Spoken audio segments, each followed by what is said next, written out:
idiot. I'm so sorry. All good. Let's take it. Here we go.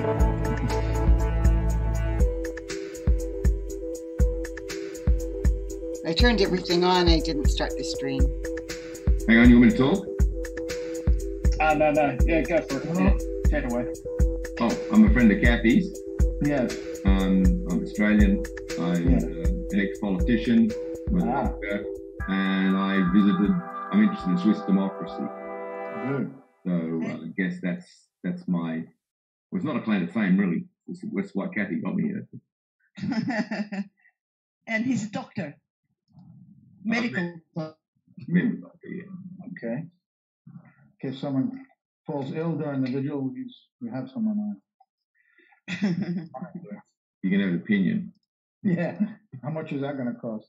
I'm asking you to make a noise. You're not a lawyer, I'm sorry. A big noise.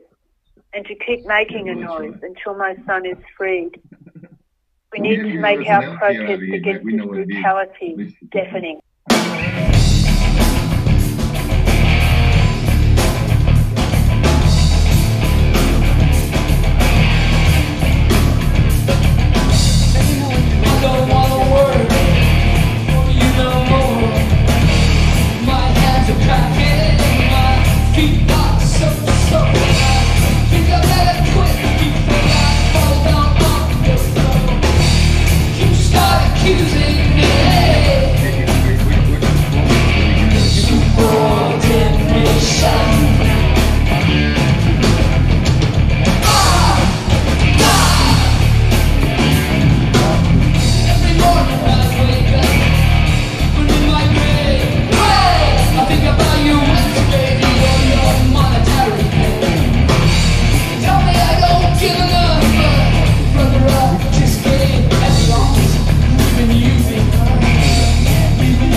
can do is become WikiLeaks. So yes, we need to go to the embassy. Yes, we need to protest. Because but what we need to do is become the media, which is exactly what Julian has done. He's not only has he become the media, he's done it so well that he has eclipsed their every achievement to infinity.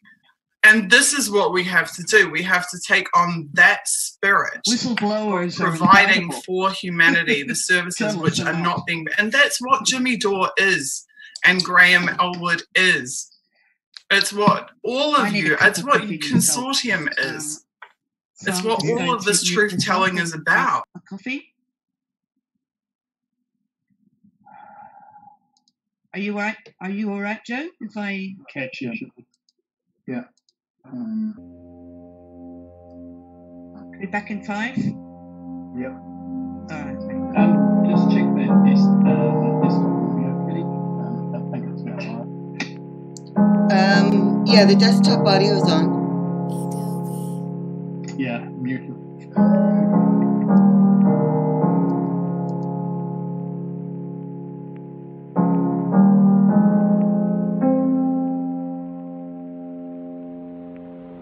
Feeling cold now, but got the heater on.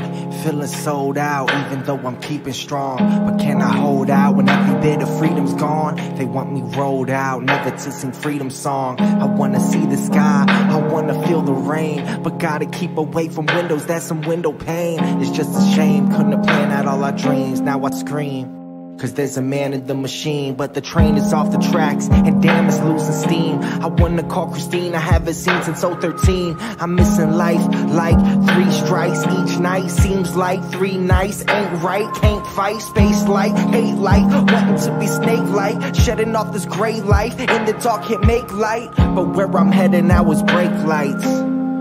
Where I'm headed now they break lights. Counting days like brake lights, feeling weight like brake lights. Had a great life, brake lights, brake lights, brake lights. Out of place like brake lights, in my face like brake lights. Counting days like brake lights, brake lights, brake lights. Sit here asking, what have I done? If these strings were cut, I'd see my son. And if I could just fly from this place, then I'd hold you in my love embrace. And if I could just speak to you now, I'd renew my vow and be in the now.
I'm asking you to make a noise, a big noise, and to keep making a noise until my son is freed.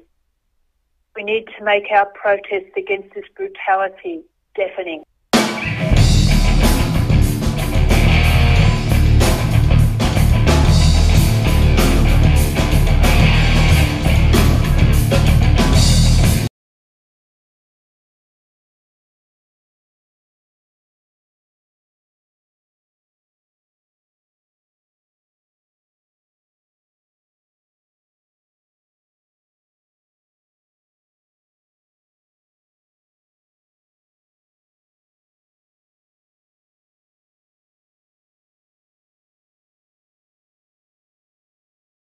I'm speaking to you from the National Press Club in Washington this evening.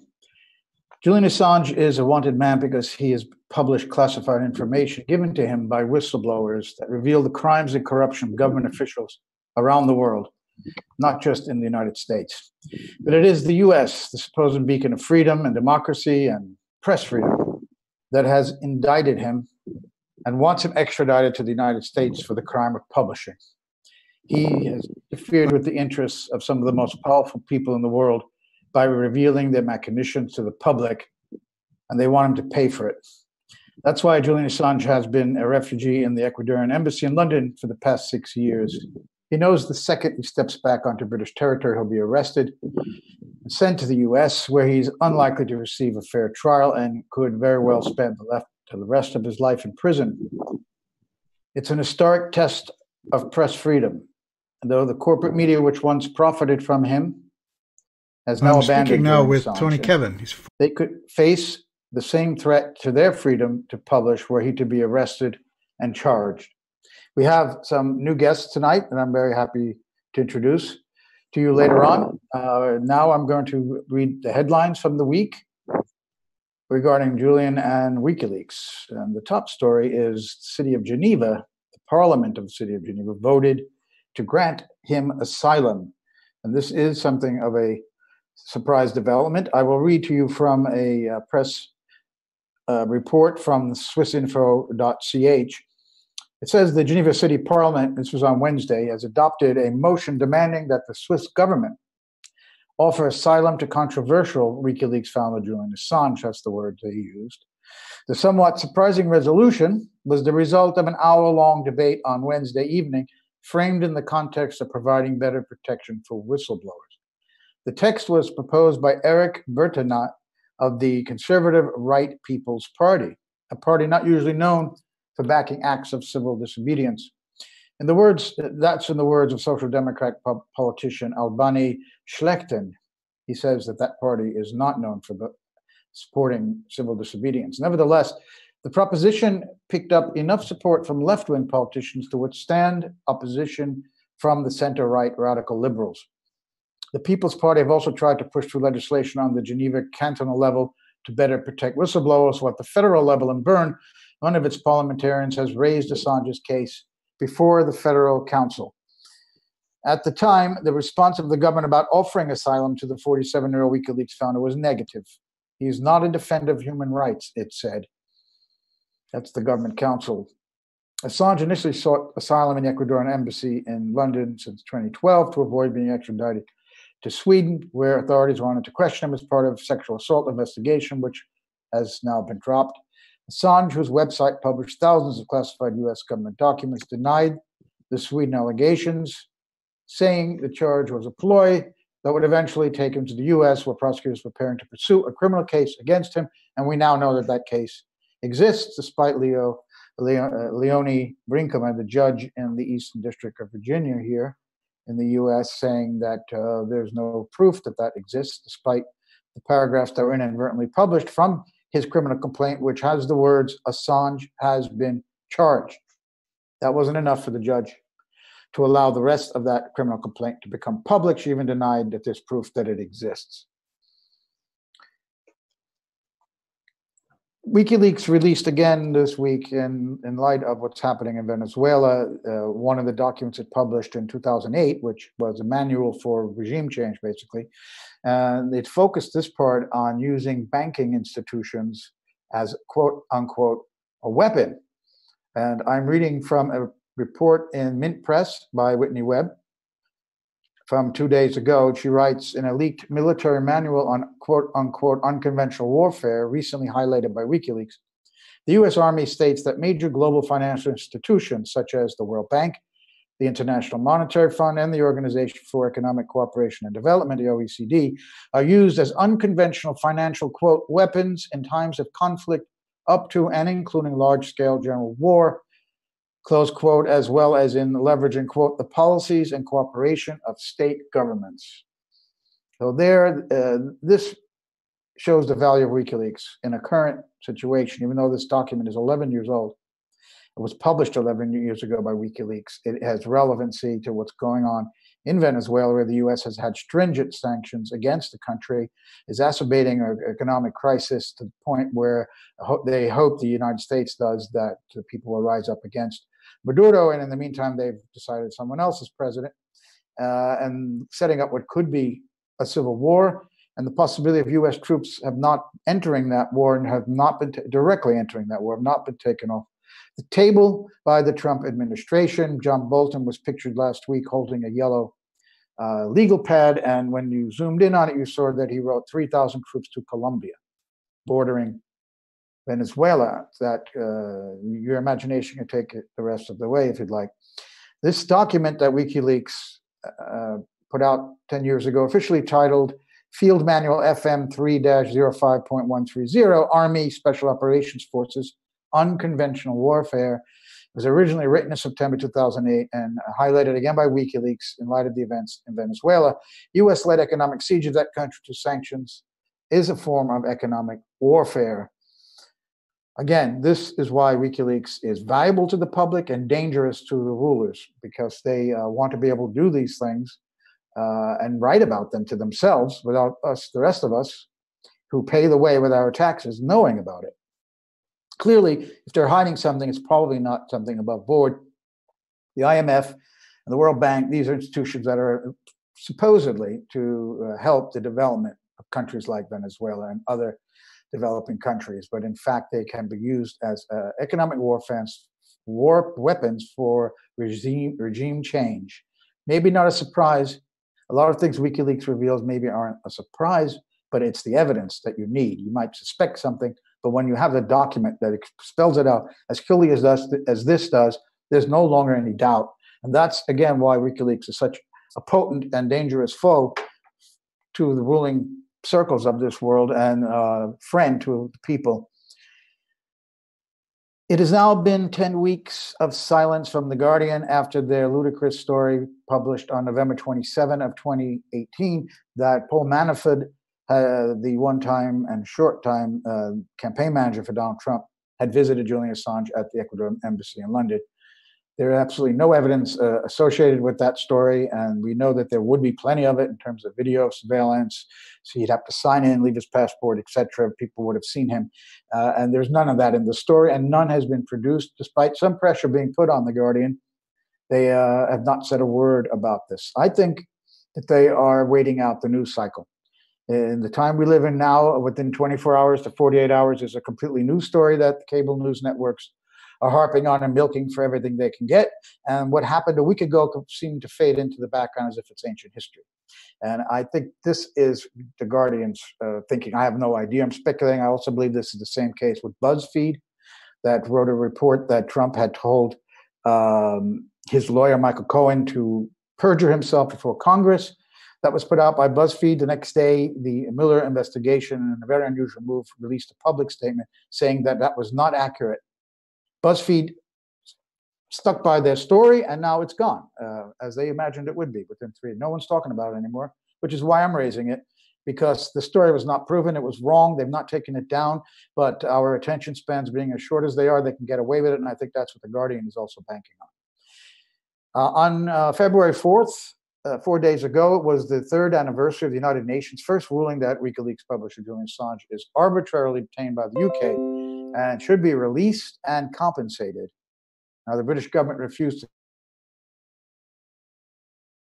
by this group, UN group, and with international law, and they fought it. They lost an appeal, and they continue to do what they want, which shows that powers like Britain and the US, when international law is not in their favor, they simply ignore it, since there's really no way to enforce international law except through the UN Security Council, where the US and Britain would both veto any kind of resolution in support of Julian Assange, so it's a non-starter.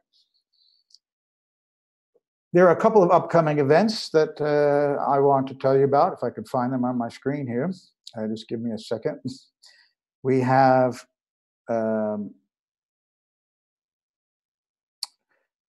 coming up on February 11, that is 3 days from now, the Julian Assange debate hosted by George Galloway, former MP, kicked out of the Labour Party, has his own radio show that is being targeted now. The Board of Standards, Journalistic Standards in the UK, is saying that his show doesn't have a diverse opinion, but of course, neither does the BBC or ITV or Channel 4 and their news, and therefore the kinds of people George has on are the ones that aren't on the mainstream, and he's being called out for that. Of course, they don't like the people he has on there because they're not with the establishment point of view, not upholding the status quo that makes lots of people very wealthy and secure and famous, and you don't want to toy with that. That airs at 6:30 p.m. UK time. No, that would be, I guess, in the US. 8:30 p.m. in the UK, and that is on Monday, February 11, 2019.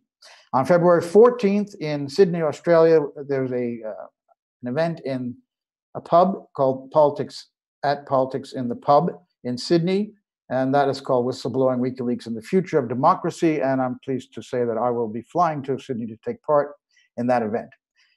Kathy Vogan could talk a little bit more about that later, since she's organizing this event. On February 23, Julian Assange, quote, will have been detained without charge in the UK for 3,000 days. 3,000 days in what the UN body said was illegal detention. Then on March 3rd in Sydney, again in Sydney, there's a rally to demand Australian government act to free Julian Assange.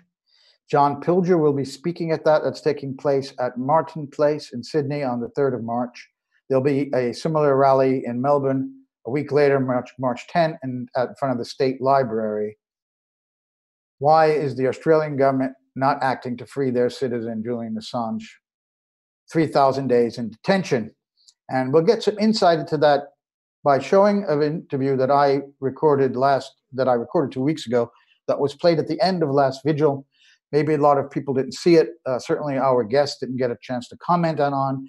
I've heard that it has had some impact in Australia. It's a pretty good interview, if I may say so, and I would like Joe Booth to line that up and play it again.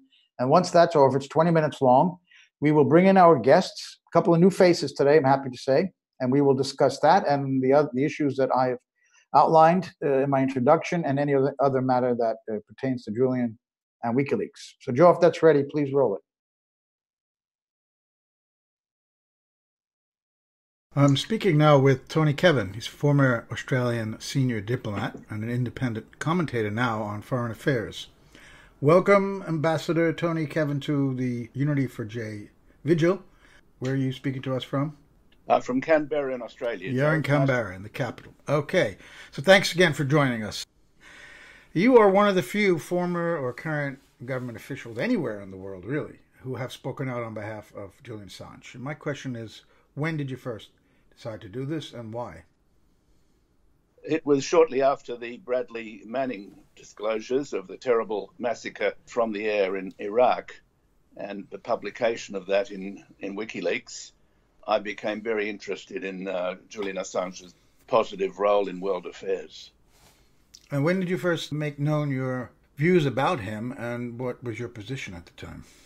Oh, from the very beginning, Joe, I was determined to say that this man is performing a public service in the interests of free expression and journalism, and I made that known through my social media opportunities. While you were still serving the Australian government? No, I retired in 1998. What were the reactions from people to your call? Was it all positive or negative, or probably a mix, right? Julian Assange is a very polarizing figure in Australia. There are people who think he's a traitor to our alliance with the United States, which protects us. And there are people who think that he's a fighter for human rights and freedom. people do fall into those two camps pretty quickly, and I'm in the latter camp, which I'm glad to say seems to be growing. And the negative reactions, were they quite fierce? Because if you'd stand up for Julian Assange today, it's gotten to be, maybe in those days when you first started, but certainly since the 2016 election in the U.S., the idea is that he somehow was a traitor to the Democratic Party, not to the United States so much. So has that increased your the reactions to you, negative reactions to you?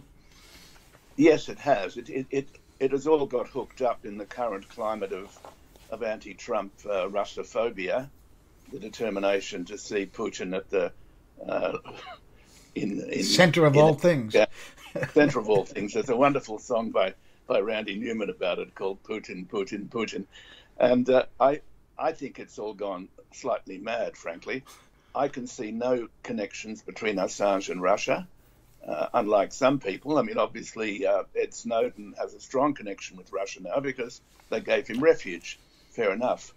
There's no sign of them having offered or given refuge to Julian Assange.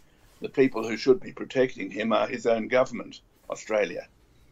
Well, that leads into my next question. Why have so few government officials, even former ones, come out in his defense? And why isn't the government of Australia doing what you believe, I think, is their legal obligation to protect one of their citizens? You could also include in your condemnation list there the official Australian opposition party, the Labor Party, which looks set to take government in a very few months because the Liberal Party are now dead men walking. But all of our conventional mainstream politics is very much constrained by the very close strategic alliance with the United States, which now penetrates, rather like Britain, into all areas of our political life. We have a thing called Five Eyes intelligence sharing, which has in recent years become public. It used to be very secret. And under Five Eyes, we have an obligation to share intelligence assessments with the US, Britain, Canada, and New Zealand. Now, there's no legal obligation under Five Eyes to connive in the persecution of Julian Assange, but it creates an enormous background pressure in the minds of our public officials. My gosh, we'd better not do anything to upset the Americans. But as a government official, they have interests to protect, powerful interests, usually interests even more powerful than their own, behind them. There has to be some part of the thinking, even in Australia, why they don't want to stand up for Assange and why he can be thrown to the wolves, basically, because he's a danger to powerful people. Yes, well, unfortunately, because the American Justice Department and the very powerful deep state forces in Washington have defined Assange as a danger and defined him as a person somehow connected to the archenemy Russia, they feel constrained by that. Considerations of his human rights don't seem to be prevailing, although there are plenty of examples of Australians in trouble overseas where human rights considerations have prevailed. I'm thinking of Peter Gresti, the Australian journalist who was wrongfully imprisoned in Egypt for several years. I'm also thinking of James Ricketson, the Australian journalist detained wrongfully by the Cambodian government. Our government fought for those people's freedom and return to Australia, and there's no reason why, and a lot of Australians believe this, there's no reason why the Australian government shouldn't be fighting for Assange's return from his 8 years of temporary and increasingly dangerous asylum in the Ecuador embassy in London. You know, WikiLeaks has revealed files on many, many governments around the world, revealing corruption, crimes, whatnot. They also have revealed files about the Australian government. But you seem to think that it's more the relationship with the U.S., not wanting to get on the wrong side of Washington. That's really behind the inaction of the Australian government. Is that right? That's right. I don't think that Assange has in any way directly embarrassed the Australian government. I can't think of any major case, although I don't know whether WikiLeaks had anything to do with recent problems over East Timor. I don't think so, but I could be wrong on that. Why is the relationship with the U.S. so important to the Australian government when there is real no threats to Australia in your region? China is not threatening Australia. What do they need the United States so much for, that they would let one of their own citizens hang out there like that? The Australian government has conditioned itself, and I'm afraid the opposition has too, to think that we are a very strategically vulnerable country and that China is potentially a threat, as is unbelievably Russia on the other side of the world, and that we need to cling closely to nurse for fear of something worse. It's a very childish, dependent sort of relationship, and speaking as a former Australian ambassador, I'm ashamed of it. We should be standing up for ourselves and making our own foreign policy choices. Sounds like a classic case of politicians creating a false threat, and then they are the ones that will protect the Australian people. And of course, we need the United States to do that. Now, in America, leaders have been doing this for a long time. Even during the first Cold War, they exaggerated the Soviet threat for a number of reasons. That's well documented now, and it's happening now in the second Cold War. And we also see in the first Cold War there was a McCarthyism where free speech or anybody who opposed American interests or American policy was branded as pro-Russia. And we're seeing it again today. If you don't buy the story, if you simply want détente with the United States without having to love anything about Russia, but simply not wanting tensions between the two nuclear superpowers, you're being smeared again as a Russia lover. It's the same thing happening again as we saw before.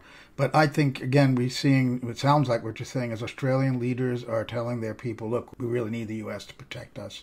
We've got to be involved with them. And are the Australian people buying that? And how do they buy that? And what role does the media play in that? Right, that's a good question. Like America, we have a thing called Inside the Beltway. We don't call it that, but we have the same thing. We have a political, journalistic elite around our capital city where I live, Canberra, which comes to common judgments on these sorts of things. The Australian people, once you get outside that elite, still have a sense of decency, still have a sense of fair play, and will not buy this shit, excuse my language on air. But unfortunately, inside the Canberra Beltway, there is this realpolitik, so-called realistic wisdom. Actually, it's completely unrealistic that, look, whatever Assange has or has not done, he's expendable, and we have to stay on the right side of Washington. And in Washington at the moment, there's obviously a very strong anti-Trump, anti-Russia, anti-China drive, and we have to go with the flow of that. You know, here in the U.S., even the New York Times understands the danger of Assange being prosecuted.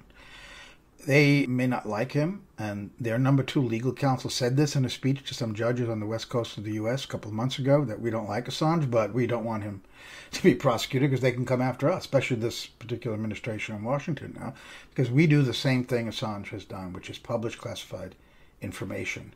So if they get him, they can get us. But they don't come out in the editorial pages in defense of Assange either. But we know that from that speech.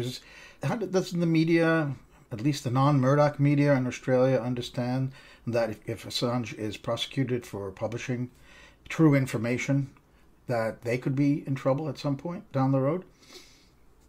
There's no sign of it. I'm working very hard through alternative social media to try and get people to think of those highly relevant comparisons, to think of Daniel Ellsberg and the Pentagon Papers. Under the current logic, Ellsberg should still be in jail. To think of Woodward and Bernstein and the Watergate break-ins. Woodward and Bernstein should be in jail. We had an Australian called David Hicks. Now, his case has almost no comparison to Assange's, but the one important comparison is that Hicks was several years in Guantanamo as a suspected Taliban supporter. The Australian government under John Howard did not lift a finger to protect him or to bring him home. Strangely enough, it was left in the end to an American military lawyer, Michael Morey, a hero, I think, to fight for Hicks under American law in American courts and to succeed in him being released and brought home, much to the chagrin and embarrassment of the Australian government, which had done absolutely nothing for David Hicks. So I want people in Australia to be aware of that historical comparison. It's highly relevant. You think something like that could happen in Assange's case, where someone could step forward? Because right now, if he steps out of the embassy, he'll be arrested and most likely extradited. I don't think there's any chance that he won't be. And he'll probably never see the light of day again. What possible relief could there be? What way out is there? Do you see one for Assange right now? There is a way out that I can see, which requires a certain exercise of courage and decency on the part of an Australian government, whether this one or the next one, which is, I hope, coming very soon. And that is for the Australian government to, first of all, make aggressive representations in London to have Assange's jumping bail charge set aside, because the Swedish government has withdrawn all prosecution. So it wouldn't be beyond the capacity of the Australian High Commission in London, our embassy there, to prevail upon the British government to waive that or set it aside.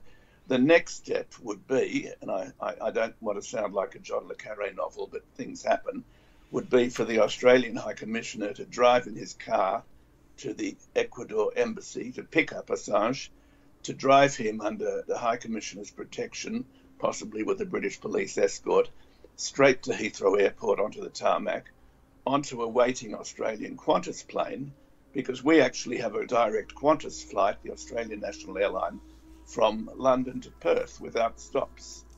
And once Assange is on that plane, there is no way he could be touched by the Americans until he gets to Perth.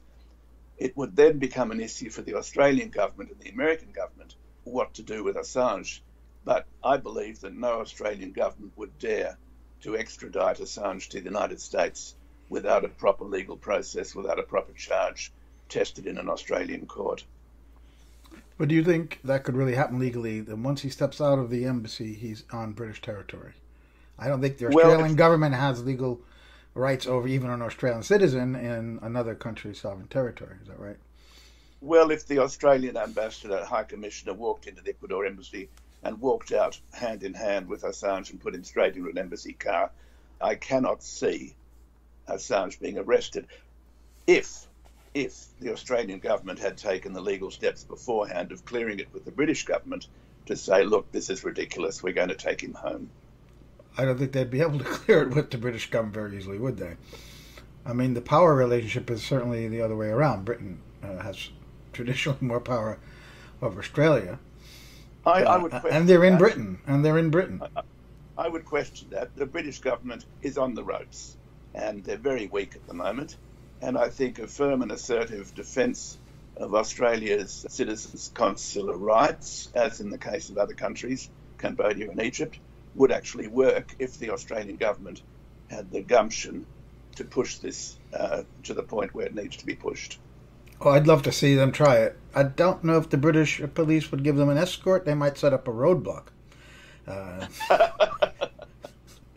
That's me. Well, I'm pushing this proposal seriously, because what else have we got? I mean... Oh, it's brilliant. I haven't heard that one before, actually.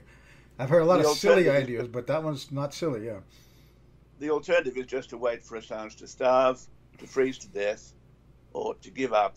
Whatever the alternatives are, they're very bad, so this is an argument for trying something. I think I may have left out something in the Australian-U.S. relationship that could be important, and you'd know more about this. What kind of aid comes from the U.S. to Australia, particularly the military and the intelligence services? Well, the intelligence aid is something of a poisoned chalice, because it means we're exposed 24/7 to American disinformation and propaganda about the world, and naturally it influences our strategic community in negative ways. We've lost our independence of strategic assessment, I believe. We don't have any aid from America. They don't do us any favours. In fact, we do them a few favours. We host a very important electronic listening post and control post in Central Australia near Alice Springs at a place called Pine Gap, which is a top nuclear target in the event of a nuclear exchange between America and either Russia or China. Pine Gap is used for targeting, for satellite, for surveillance, for everything, and it would be a top-ranked target.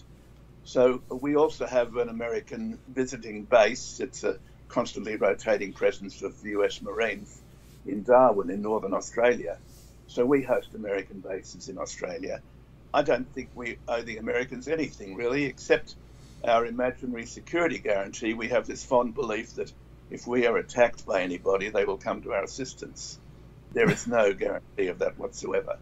Well, that's what I was just thinking. What does Australia get out of this?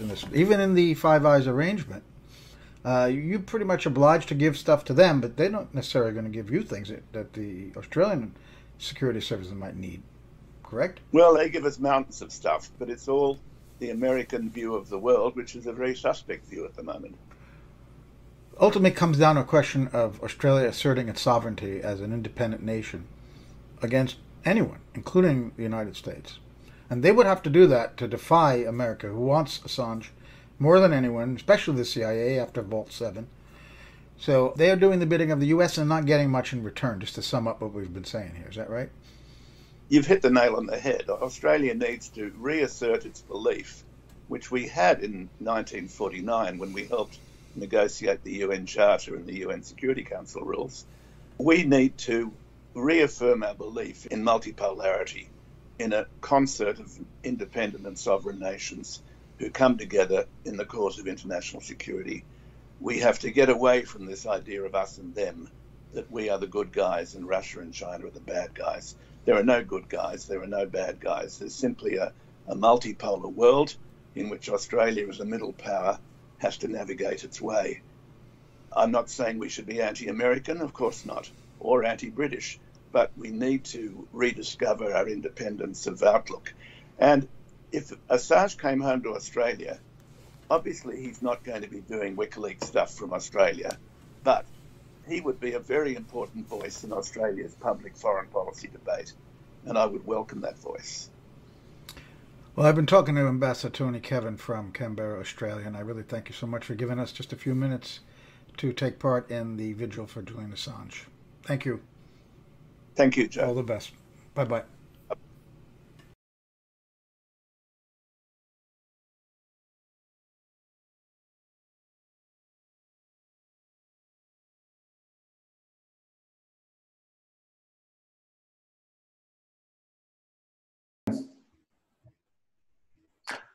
That was Tony Kevin, a former Australian ambassador to Poland and Colombia, speaking to me a couple of weeks ago. We re-aired it today because we found it quite interesting. And joining us now to discuss that and other issues related to Julian Assange and WikiLeaks are Dr. Arthur Chesterfield Evans, a former member of the Australian Parliament for 9 years, medical doctor, and also Theodros Fikre. Is that correct pronunciation? Yeah, Theodros Fikre. Theodros Fikre, who is the founder and editor of the Gion Journal. Is that also correct? Gion. Okay. Gion Journal. So let me go with you first, Theodros, since you need to hit the road. I wanted to, since you've not been with us before, and I really welcome you that we have a new face here on this vigil, which we hold every Friday evening. What is it about WikiLeaks and Julian Assange that that's most important to you, and why do you think it's important for you to take part?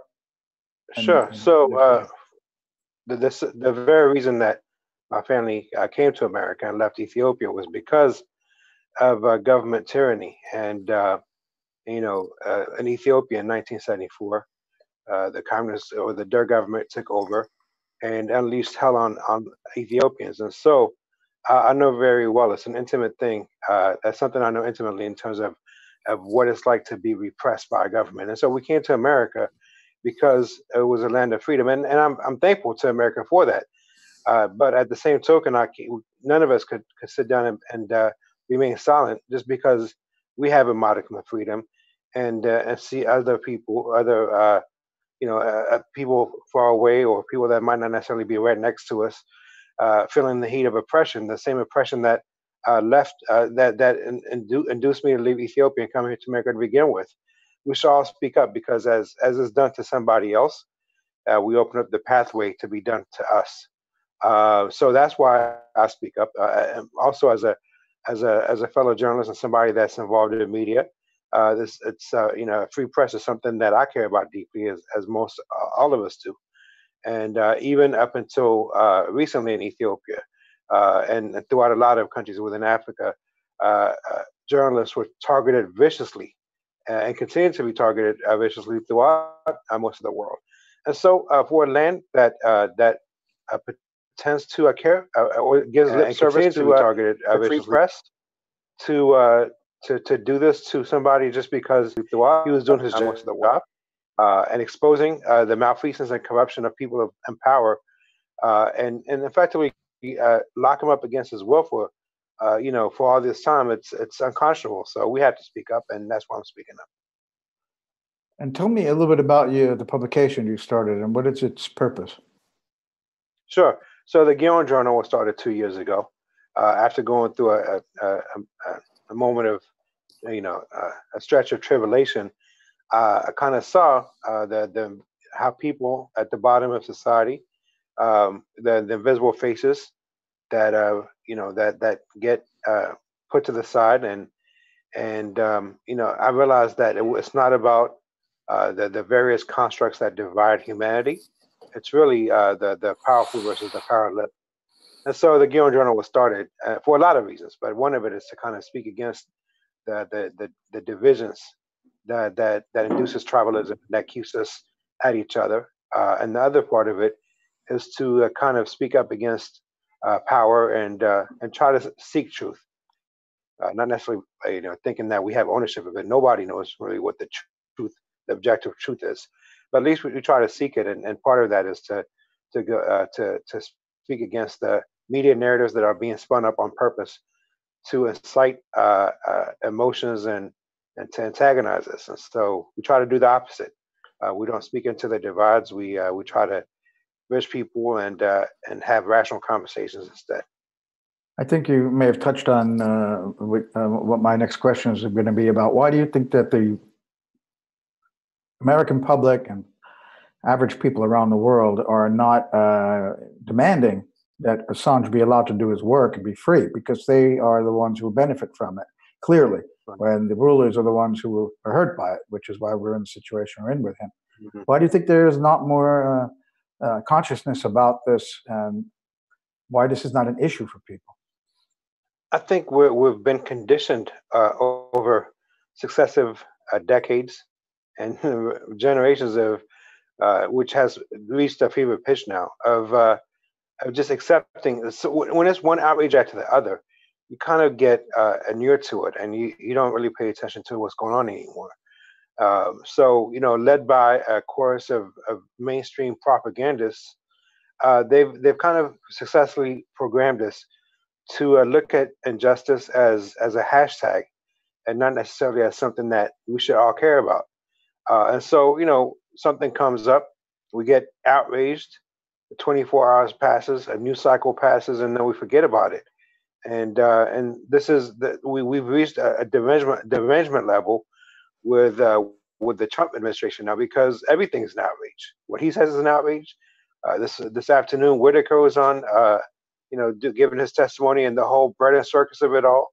And he's the Attorney General elect, right? He's the Attorney General nominee. Yeah. Mm-hmm. Correct. And so, this is why, by the way, what Julian Assange did was such a threat, because instead of partaking in that carnival, he was actually doing the job of a journalist, which is exposing corruption and malfeasance. This is what journalism is supposed to be about.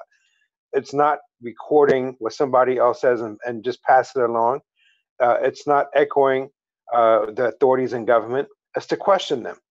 That's why the founders of America, and the rights of free speech were enshrined in the Constitution, because some of the founders, anyways, realized that the only thing that the last line of defense between freedom and tyranny is a truly free press. And so that's why it's in the Constitution. That's why journalists have such esteem within the broader public. And unfortunately, mainstream media, the model of monetizing outrage and monetizing sensationalism, we've actually devolved in ways that the young journalism of the of William Randolph Hearst pales into comparison compared to what MSNBC, CNN, and Fox News and their kind are doing. And so here comes along Julian Assange doing the job of a muck ranker, and he's catching the brunt of it. And it's that's the outrage. But again, we're so focused on the outrage of politicians pretending like they're fighting each other that we're looking past the things that we should really be paying attention to. And you just brought up what I was going to mention, which is this phony partisanship. Right. You wrote a piece you allowed us to republish an excellent article you wrote that we republished in Consortium News on Malcolm, what Malcolm X said back in the 60s, that rings so true today about African American political leaders, in particular someone like Kamala Harris and also Barack Obama, as you pointed out. And in those days when when Obama was in power, and WikiLeaks revealed crimes of the Bush administration, or when Bush was in power, that was heralded by a Democrat or liberal press. Now that he's revealed some of the shortcomings, to put it mildly, of Hillary Clinton, they hate his guts and they want him out. So talk to me a little bit about the role of partisanship. How phony is it and how real is it? Because it is quite heightened right now in Washington, I could tell you that. So it's phony within the establishment. They all know it's a game. I've been to, if you're ever in D.C., there's a bar or a restaurant. I can never go there now, but there's a restaurant called Old Devil's Grill, and this is where it's like the watering hole of the political establishment. And the news reporters go there, and a lot of Congress people go there as well. I mean, you'll see them. I remember the first time I actually saw this, it shocked me. I didn't realize exactly what I saw until later on when I was looking back in reflection. But I saw like there was a crossfire on CNN, and there was two Congress people. I want to say one of them was Barney Frank and somebody else, but I can't really recall exactly who it was. And it was left versus right. They were just yelling at each other, like frothing at their mouth, and just you would have thought they were about to get up and punch each other.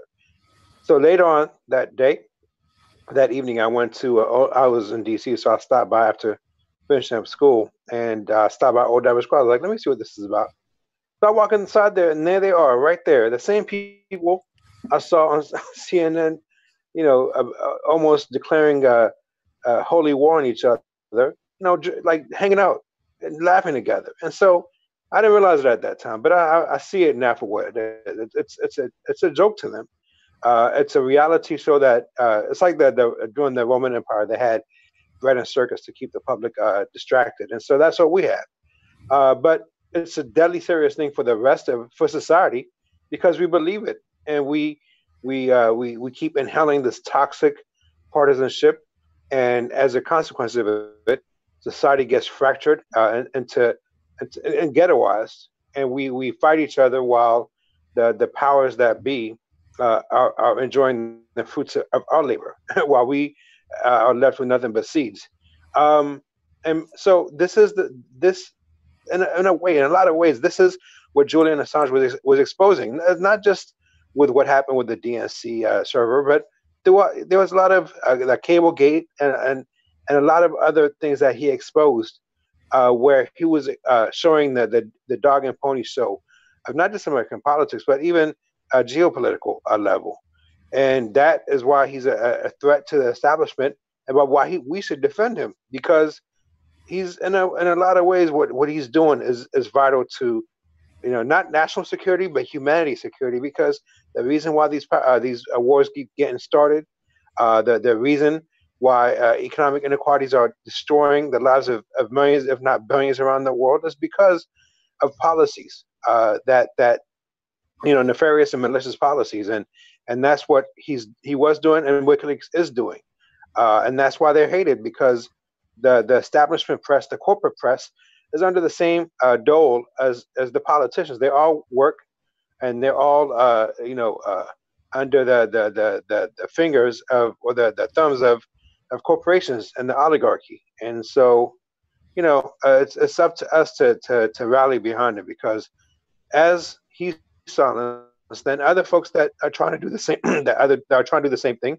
In a lot of ways, the Guillaume Journal is following the same model as the WikiLeaks, not in terms of what exposing the things that they're doing, because we don't have that capacity, but in terms of being funded by readers and the audience, being disavowing corporate contributions. This is the model that I really believe could work. And when you do that, you take away the power of the patrons of corporate media. So that's why corporate media is upset, and that's why corporate politicians are upset. And so it's up to us, the people, because the true enemy of the ones that feel the heat the most from all these corporate friendly politicians and corporate friendly pundits and mainstream journalists are us. We get distracted, and then we eventually get the short end of the stick. So it's important that we pay attention because ultimately we're going to pay the price for it. Well, thank you, Theodoros. That's excellent. I know you have to get going. You may rejoin us later. I happen to be a block and a half away from the old Ebbett Grill, by the way. I'm at the National Press Club in Washington. I've been there many times. So if you're ever down in D.C. again, let's meet up there, and we may see something interesting. But hopefully we'll see you later in the broadcast. Thank you again very much. Thanks for joining us. Thank you, everyone. So I want to move on to Dr. Arthur Chesterfield Evans, who again served in the Australian Parliament. And I wanted to first ask you a little bit about yourself and your interest in WikiLeaks and why you're defending Julian Assange, which not many, even former politicians do, let alone current ones. I mean, what is it about WikiLeaks? Yeah. I was a state senator, more what you would say in the US, not in the provincial parliament. I see. Yeah. So in a sense, I'm analogous to the guy who's put this motion up, who is in a canton in Switzerland. Switzerland's cantons are the equivalent of states, basically. Right. So I've taken an interest in power relationships. I was in a small party that was on the crossbench, so I observed the big guys doing stuff and tried to do negotiations to get things which I saw as being progressive, but stopped by the fact that the big parties were monetarized and acting in the interests of vested interests, basically. So I got interested in power, and then I got interested in, of course, what the Swiss have done and are doing with their citizen-initiated referenda. And that's, I guess, how I ended up looking a bit at Switzerland, what it did. And this is feeding into this, because this has come out of one of their small parliaments, more or less. And the question is, can it go beyond that? Particularly helped with the possibility of citizens-initiated referenda to force their federal government to make it foreign policy, which if that were the case, it could escalate from being started off in a state canton parliament, then taken up by the public in significant numbers, and they can do a citizens-initiated referenda, as we'd call them and that's what they call it in Australia anyway. That would then, it becomes binding. If it passes at a national referendum, it becomes binding on the federal government. So it's the idea that an individual, well, obviously a group of individuals who get signatures together, can actually escalate their power right up to telling the federal government what to do. And that doesn't exist that I know of in any other jurisdiction in the world. If I'm wrong, well, enlighten me, It's interesting. I hope that we're joined by former U.S. Senator Mike Ravel, who's been twice a guest on it, because after he left the U.S. Senate, his main life's work has been what he calls the national initiative. Because in the U.S., we have 26 states that have this type of citizens-initiated laws, and not on a federal level, however. That's interesting that you're saying that could happen in Australia, that a referendum can be binding on the federal government of Australia? No, in Australia we had a referendum on gay marriage, equal marriage equality, but that was initiated by the federal government basically because they didn't have the guts to bring it through against their own conservatives. So it was a referendum, not an initiative. No, that's the difference. It wasn't citizens initiated. Right. No. So it's Switzerland's system is direct democracy, a form of it anyway, and that's what. Well, it's the most direct there is. That's what I think has given great hope. If it could become Swiss foreign policy, I'm not sure. I'm still not sure how Assange would get himself from the Ecuadorian embassy through England on the airport to Switzerland. But certainly, if you had a country saying we'll take him, and he's not actually got an indictable offence. I mean, I'm not a lawyer, but there's at least a possibility there. That would be very significant. I don't think there's any doubt about it. Whether it had a practical application or not, to have a government, a Swiss government, a European government saying that they would take him and that he should be free would be something the British government and the Americans would not look very kindly on. And you'd have to think, even if that initiative won and that was binding on the federal government of Switzerland, how much effort they'd put into it. As I read in that piece, the federal parliament did not look kindly on Assange.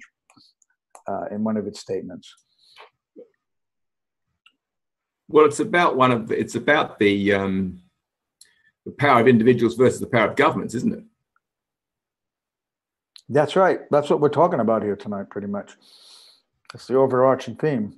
So tell me, when did you start speaking out for WikiLeaks and Julian Assange?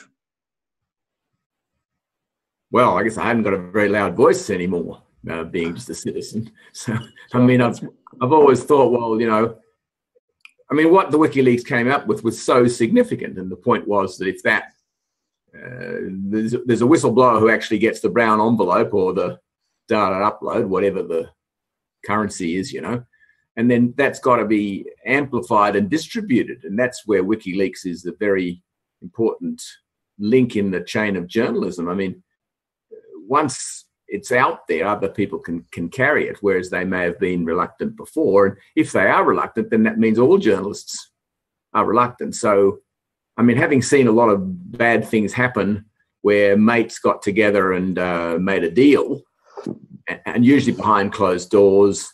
In Australia, we have huge amounts of property development drives the economy to a large extent, far more than it really should.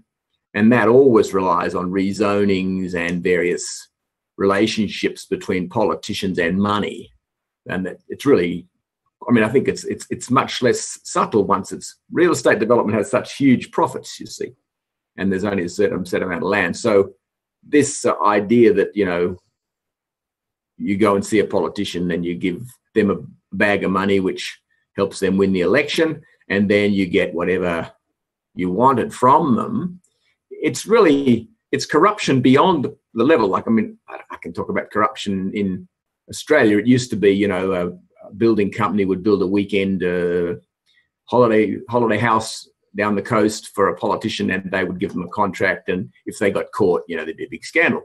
Now they give a political party a large donation, and they get given more or less whatever they want. They can get, you know, well, you want to build a railway here, you want to build a road there, you want to have this state asset, you can have it.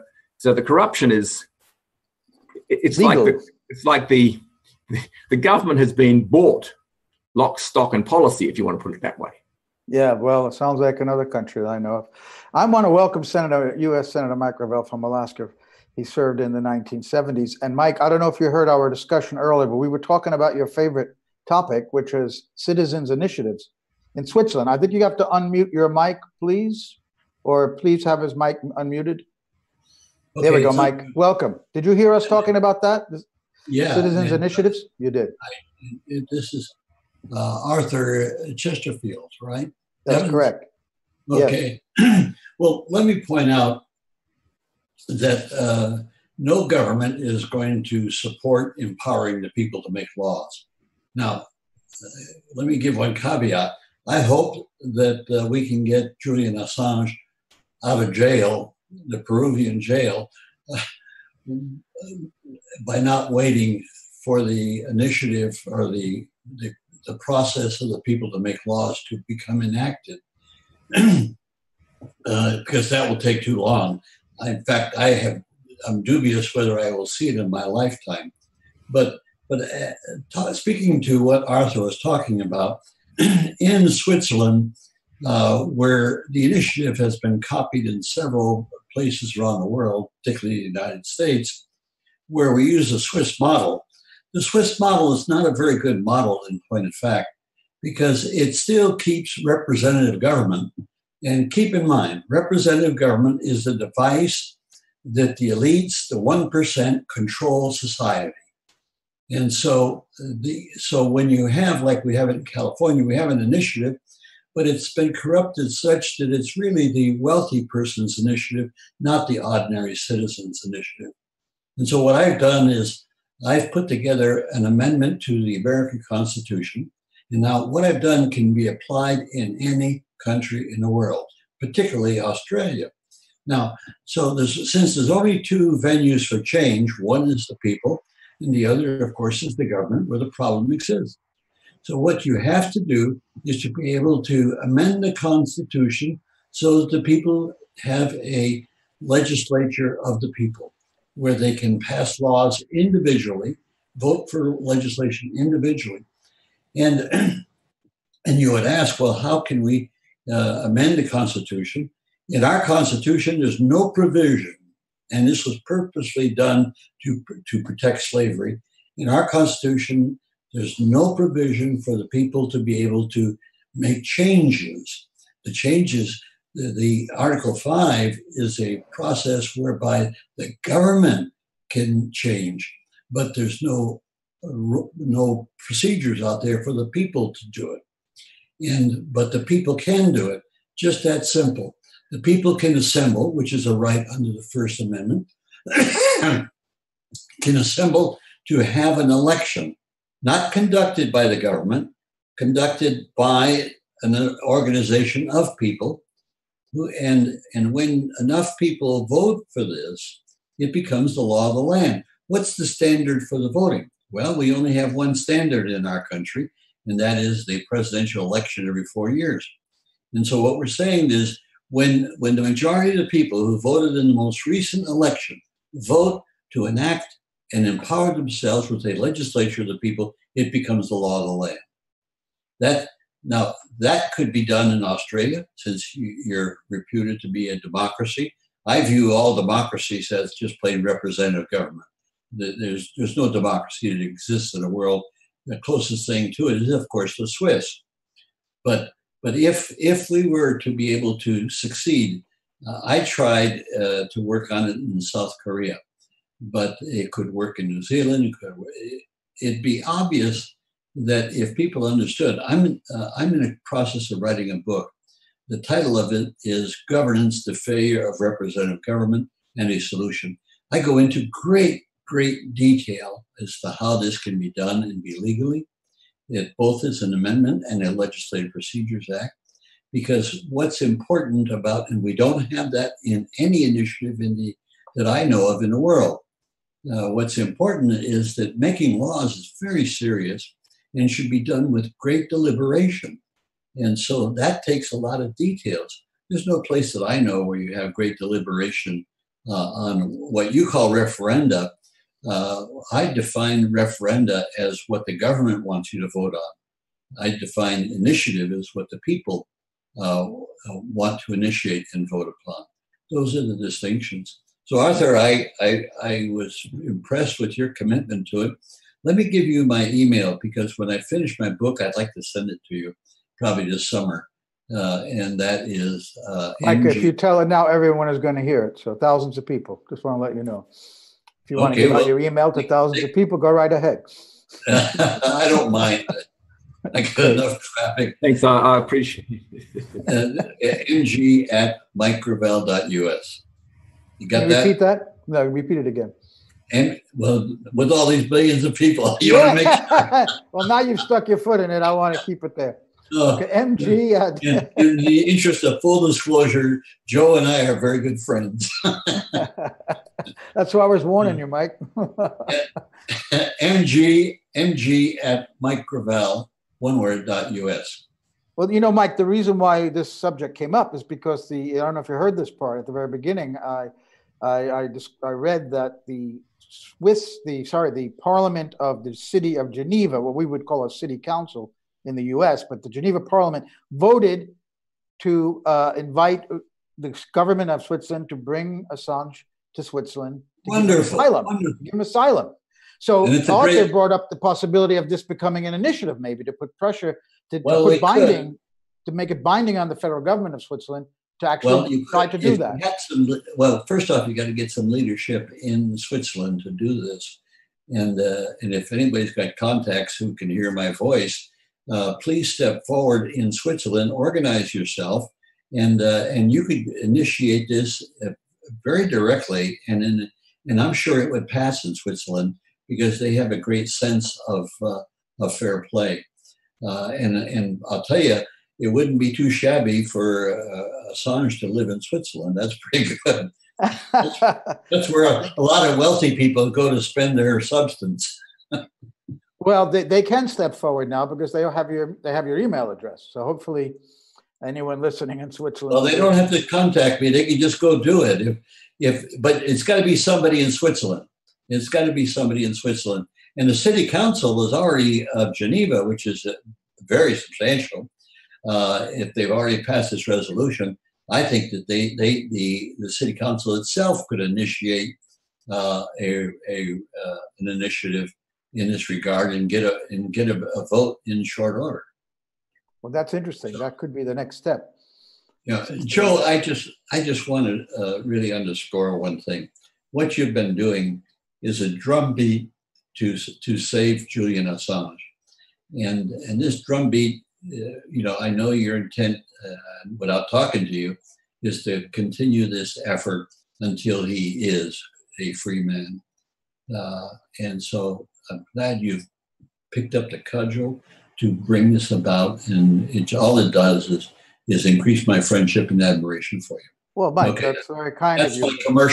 That's my commercial for the program. That's why I brought you on, because I wanted to hear you say that. So thank you. I think I should give kudos to the people at Unity for J who started this, particularly Susie Dawson.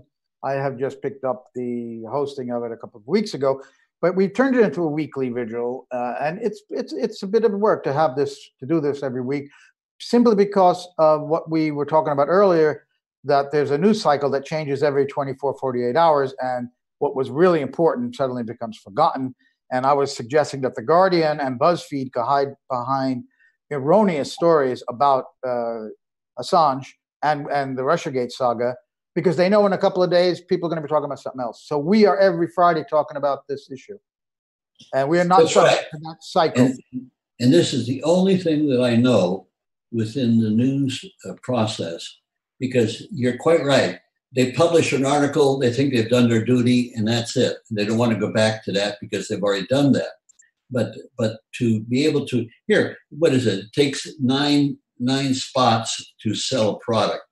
Well, your drumbeat is going to be certainly more than 9 spots. But what it's going to do, it will sink in with the media. And so I would hope that those within the sound of your voice will spread the word about this drumbeat of freedom that you've initiated worldwide. And I'm laughing because you say within the sound of my voice, and I am inside the National Press Building here in Washington, D.C., surrounded by corporate reporters.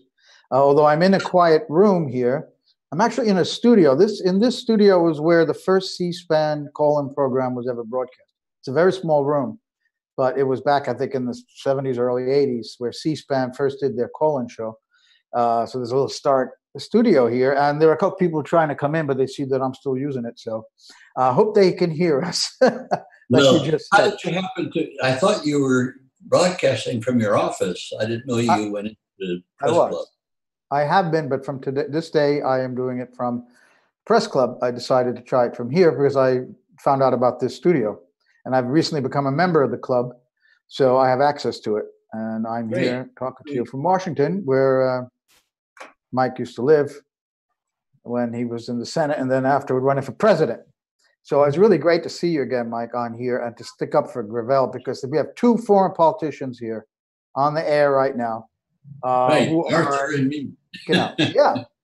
And we had just a moment ago an interview with a former Australian ambassador to Colombia and Poland, and he's a strong supporter of Assange. I know, I heard it, Joe.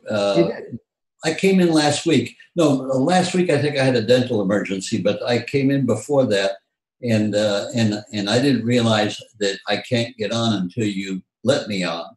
So I'm not the gatekeeper here. I don't know. You can join anytime you want. We can send you the link every week to get on. But what I forgot what I wanted to ask you here. We were saying that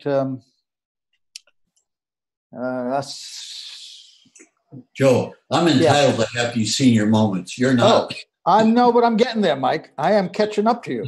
So everybody's catching up to me. What I wanted to you're standing still. I'm catching up. No, it's Tony Kevin, the ambassador, made an interesting proposal. I wanted to ask you and Arthur about this.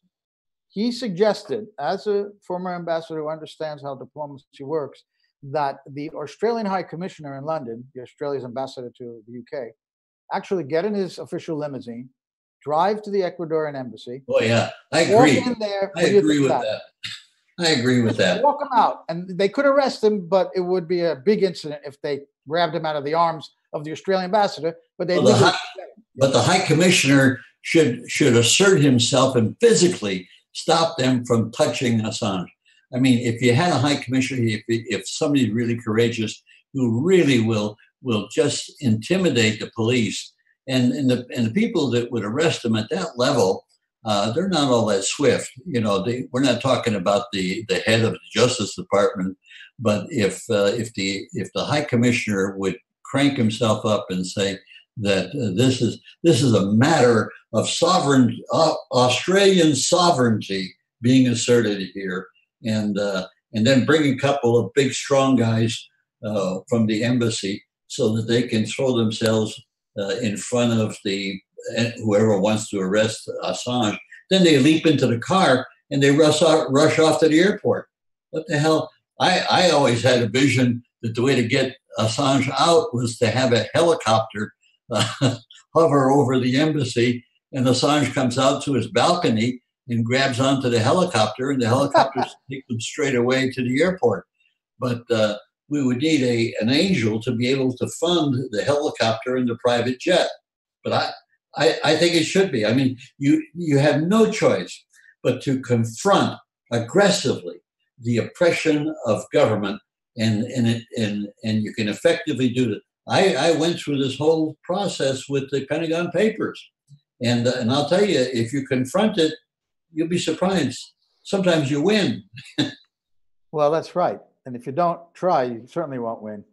But I don't think that the High Commissioner to the UK is such a man who would do that. But that is a pretty interesting plan that he had. But I suggested that the police would not give an escort. They may put a roadblock there. They may try to stop the car. But we would hope that the helicopter. The helicopter. Yeah. Arthur, what did you think of that idea of Tony Kebbins? Well, it's a good enough idea. It's an ideal idea. That's what the Australian government should do. But George Brandis was a very conservative Attorney General before he was appointed Australian High Commissioner in London.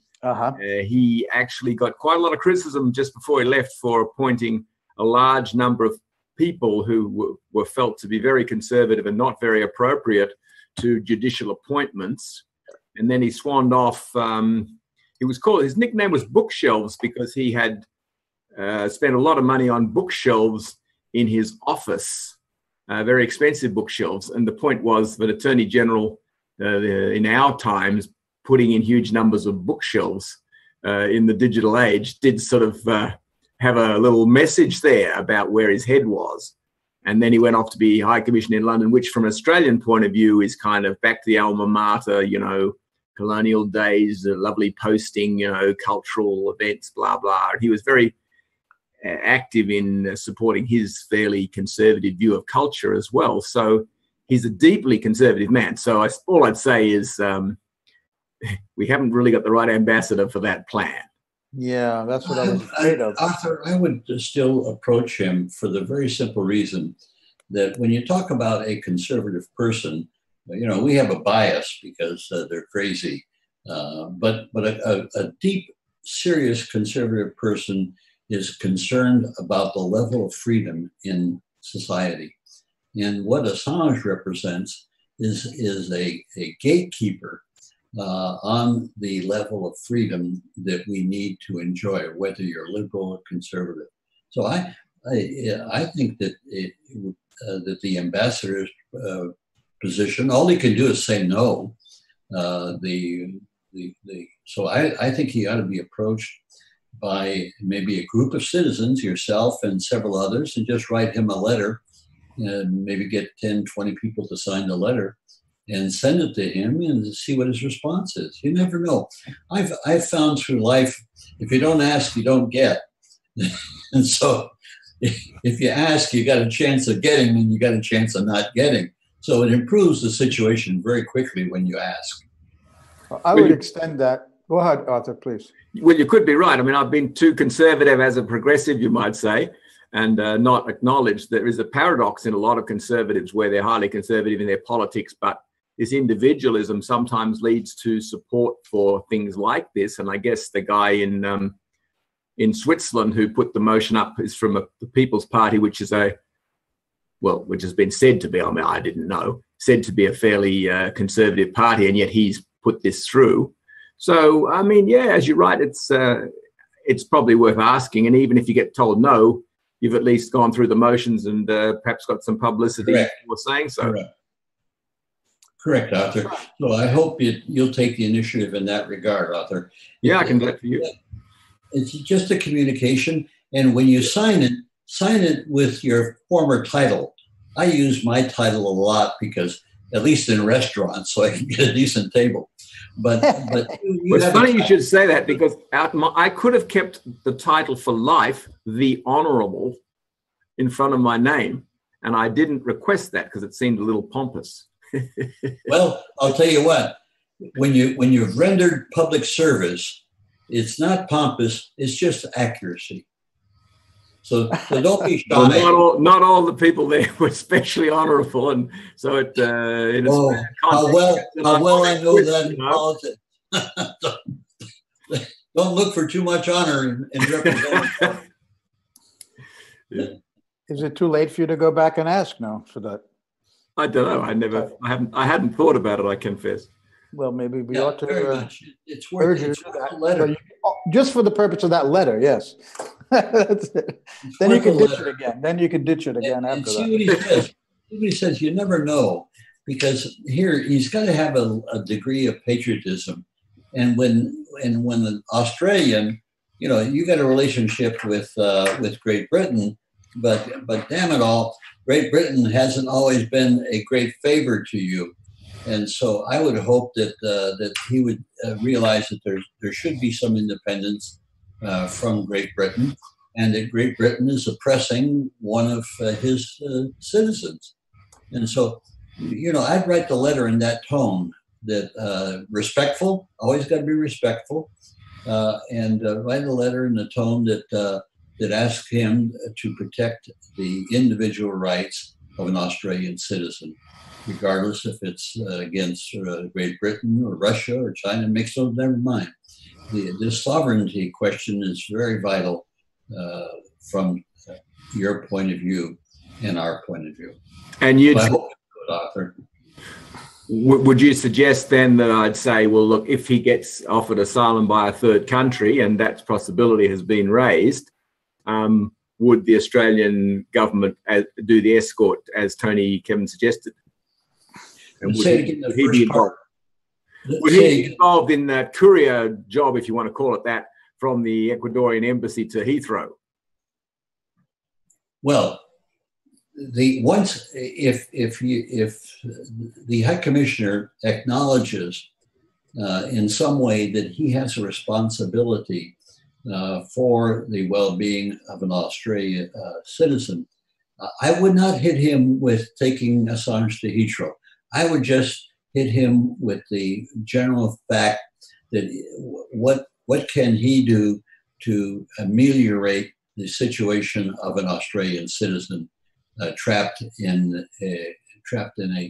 a phony, I might say, a phony or a set up charge initiated by the United States. Now, I know a lot of Australians just hunker down to support the United States, but be that as it may, just see if you can get a commitment from him that well, he has. Certainly a good thing to ask him. The Australian relationship with the US is very subservient because they're seen as bailing us out of Japanese invasion in the Second World War. That's kind of very much in our consciousness, and I think that's why we are so much their lapdogs, really, and we really have to get over it, But well, the problem there is that you're quite right. The Australians are so subservient to the United States, and you're not the only country that sucks up to us because of the way we wield power throughout the world. But I think that my take is that Australians are a lot like Alaskans. They're very independent people. They've carved out a society from the wilderness. The thing is to call upon that independence to say, hey, we're with the United States when they're right, but when they're wrong, like invading Iraq, we're not with the United States. And it's like if you don't tell the truth to a friend, he's not really a friend of yours. So you can always take the criteria that if you have bad breath and somebody tells you you have bad breath, you say, well, goddamn, he's a friend, and I'm going to correct that problem. So I would take that approach that you're not subservient to the United States. You shouldn't be. You're a sovereign nation. And my God, there's a lot of independent people in Australia. And I would tout that extensively, that you're sovereign and you're prepared to support those who do the right thing. But if they don't do the right thing, you don't want to support them, period. Okay, I guess what you're giving is a progressive Australian view, which is we have difficulty getting implemented, shall we say? Okay, but yeah, well, you're progressive Australian is about the equivalent of a progressive American, but unfortunately, a lot of progressives are liberal invasionists or want to interfere in other countries. We have a young lady who's running for president named Tulsi Gabbard, and she's fantastic. She's articulate, mature, and of course she's what you would call in the old fashioned a peacenik. Yet she has a military background, is a major and did 2 tours in Iraq, and now she's running for president. She's only 38 years old, but she's the most mature elected official I've ever met or ever heard of. I haven't met her. I just have heard her repeatedly. But just book that name, Tulsi Gabbard. She's a Hindu, I want to point out. So to be the first Hindu in the American government. There's progress for you. Yeah, well, there's room for everybody. Exactly. Great. Well, and Andrew, I've got you'll send me an email so I have how I can get you, because I would like to send you my book as soon as I get it completed this summer. But in fact, Joe, I want to ask you, Joe, would you write a preface when I get the book to you? Maybe you could consider writing a preface for it. Well, in front of maybe thousands of people now, you put me on the spot. I cannot say no to you. Very clever, Mike. Well, very clever. Yeah. You couldn't say no even if we were just you and I, I will certainly very happily do that for you, Mike. Okay, great. That would be a great thing for me. I would really appreciate it. That's after you read it. I mean, don't make the commitment until you read it. Well, I'm an editor now, Mike, so maybe you don't want me to read it. Because I'm going to maybe get the pencil out. So, well, I'm so happy that you have that you're the head of Consortium News, because you're just a gem in the raw. And now that you've got a vehicle to use your imagination and your views, which I know those views very strongly. So who's this Kathy Vogan? Kathy Vogan. Kathy, why don't you come in and say hello to Senator Mike Gravel? Hi, Kathy. Hi, Mike. How are you? For my age, not bad. Hang on. Now, that was historical. The last time you came on, it was really, really useful information for the movement. I'm trilingual, in fact, but French and German are my other languages, and I've been really pouring through the Swiss news. And there was one thing that was a little bit disconcerting. I loved the spirit of it, but unfortunately, the whole debate in the municipal council generated by Eric Bertina is around the idea of Julian Assange being a whistleblower, not a journalist, not a publisher, not the editor-in-chief of former editor-in-chief of WikiLeaks. So I would ask the supporters out there, especially those who speak French, please, I have already written to Radio Lac, which is one of the Geneva radio stations, because they were discussing that for about 12 minutes yesterday. And it was a very radical idea to defend whistleblowers. But the problem about whistleblowers is that they are indictable. Journalists are not.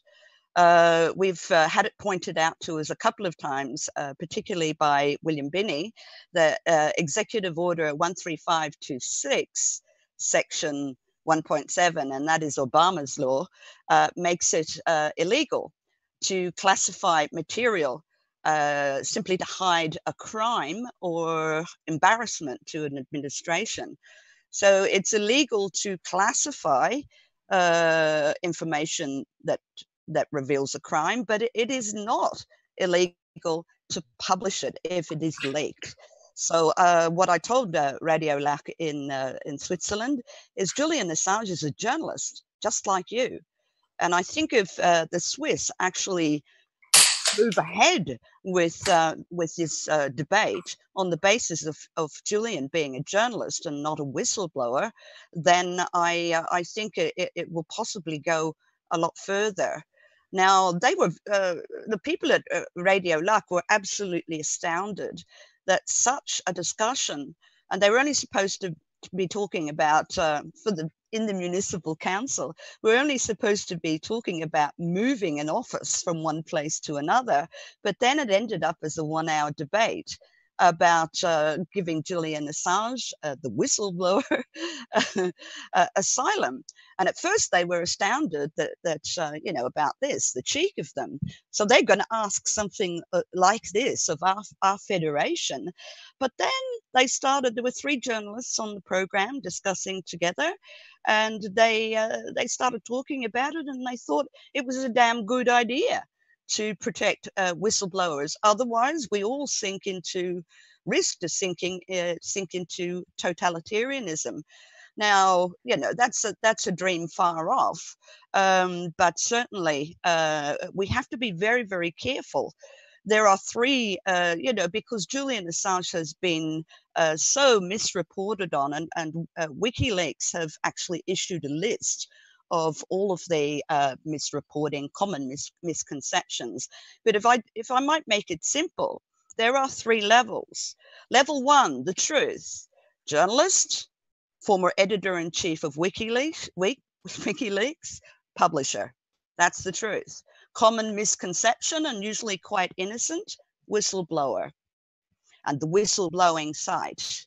So that's not true, because WikiLeaks is a publisher that receives the information from whistleblowers. Whistleblowers who are the people that you might work with, that see that you're doing something terribly wrong, that try all the avenues to correct that. It doesn't work. Chelsea Manning did this, Edward Snowden did this. And finally, their last resort is to go to the press. Now, the problem is, you know, even with the Pentagon Papers, there was great hesitation, and finally it got published.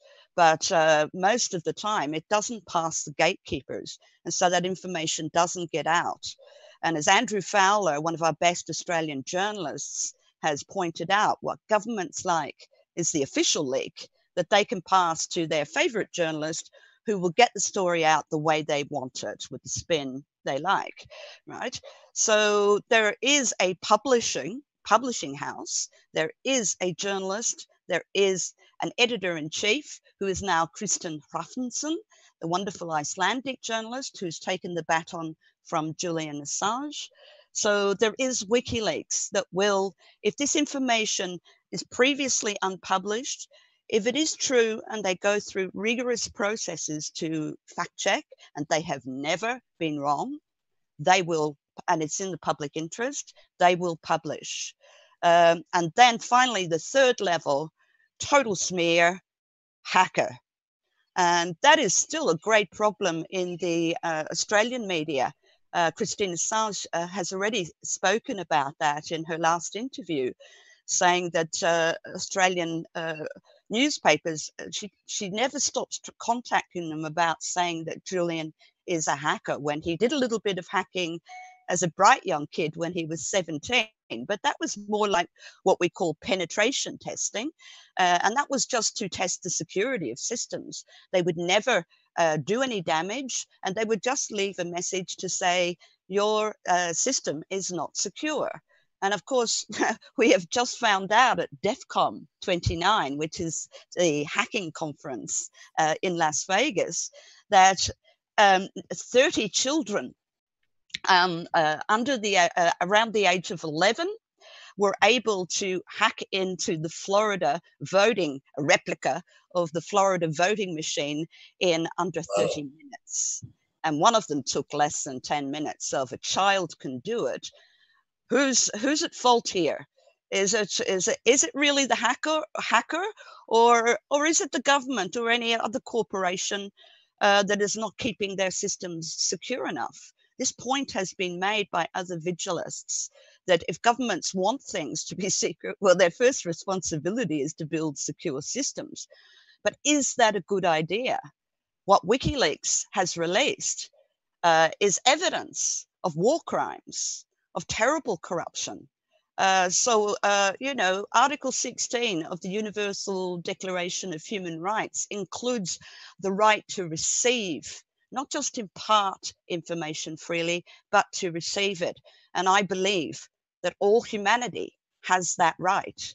And that's the thing that needs to be argued in Switzerland, that Julian Assange is a person that has been giving us that information, that we have the right. We have all the right to know the truth, so we can make informed decisions when we vote.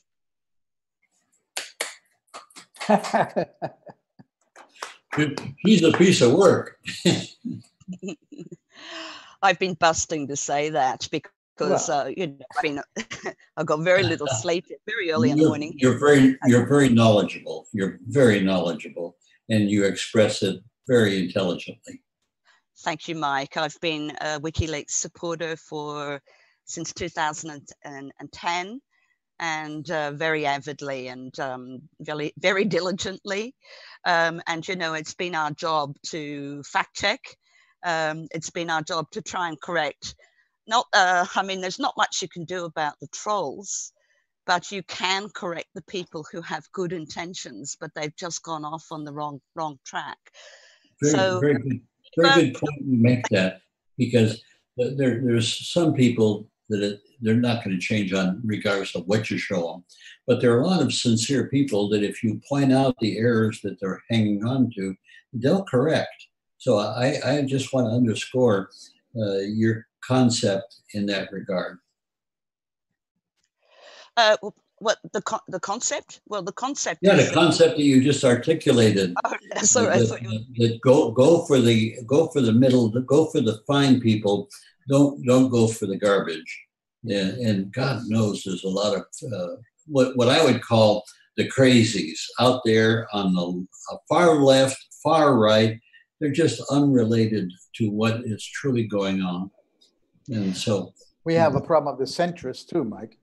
We got centrists, extreme. Oh yeah, well the centrists, they're ignorant. Centrist extremism exists as well.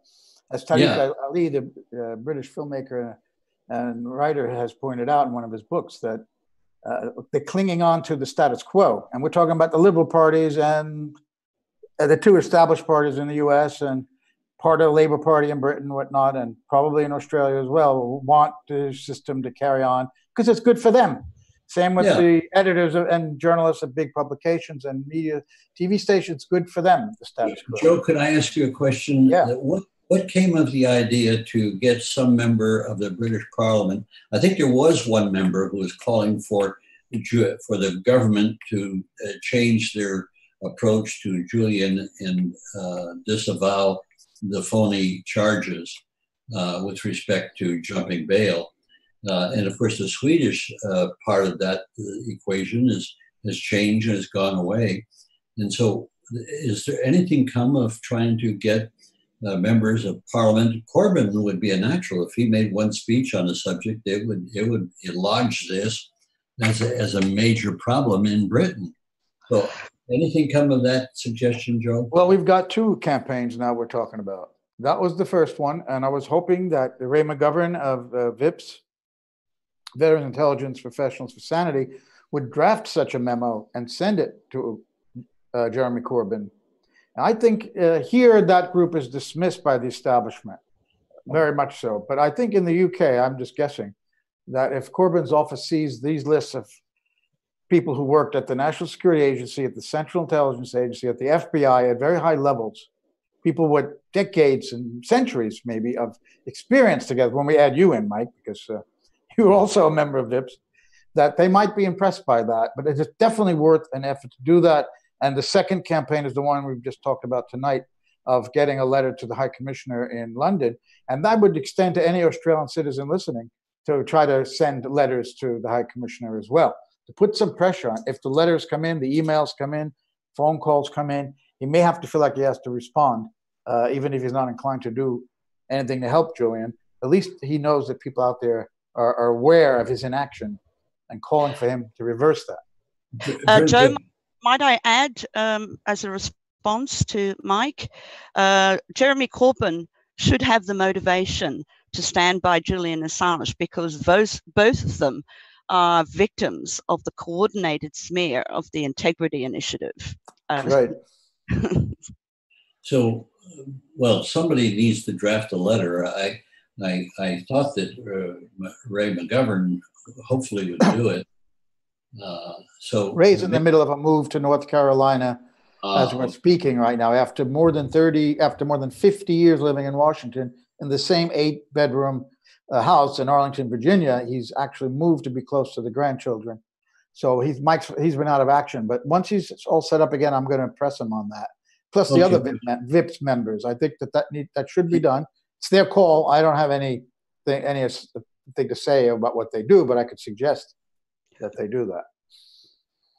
Yeah, and the letter wouldn't be difficult. It's just a question of addressing him honorably and pointing out the fact that Julian Assange is a journalist, and protecting the rights of journalists is extremely important for a democracy to thrive.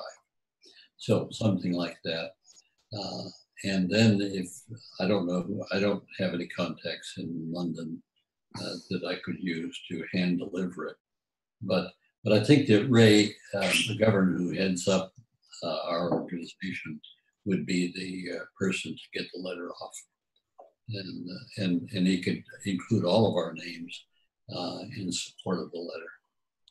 So I think that would be an excellent idea. We could ask Dan Ellsberg to sign on as well. Oh, I'm sure excuse me. You've got another guest who's dying to say something. I think it's George Samoli. Bring him in. I don't see him. Yeah, I didn't see him either, but he's just texting us like crazy. Can we bring him in from the waiting room, please, Joe or Kitty?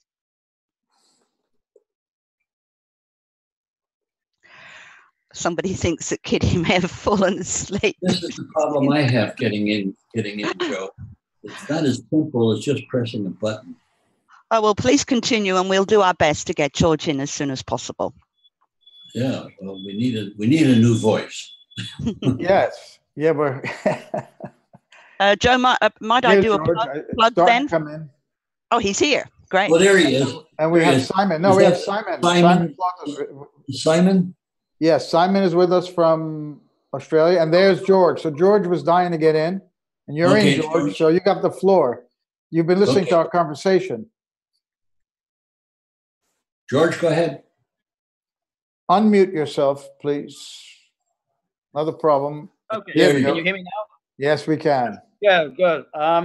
So I was listening particularly when you were talking now about Jeremy Corbyn, and I mean, I've always thought that really the key to Julian's freedom is Jeremy Corbyn, because this is the most likely way that Julian can escape from the prison that he's in at the moment, is if Corbyn becomes prime minister and just says that enough of this nonsense. this farce has gone on long enough. This punishment has gone on long enough, and he'll just bring it to an end.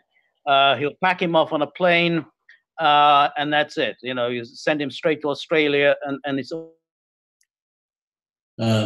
And Corbyn has Simon, would you write a letter to Corbyn and maybe George get we're talking to now. George. Pardon me? Well, I think George, that can sort of, you write a letter? Yes. Please do. I'd be happy to. And of course, you must remember that his chief advisor is Seamus Milne, who was an editor at The Guardian, and he's certainly very sympathetic to Julian. So I think that's really the key. The one thing that concerns me is whether Corbyn really would have the political courage were he to become prime minister, just to say enough of this, put him on a plane to Australia, and it's all over.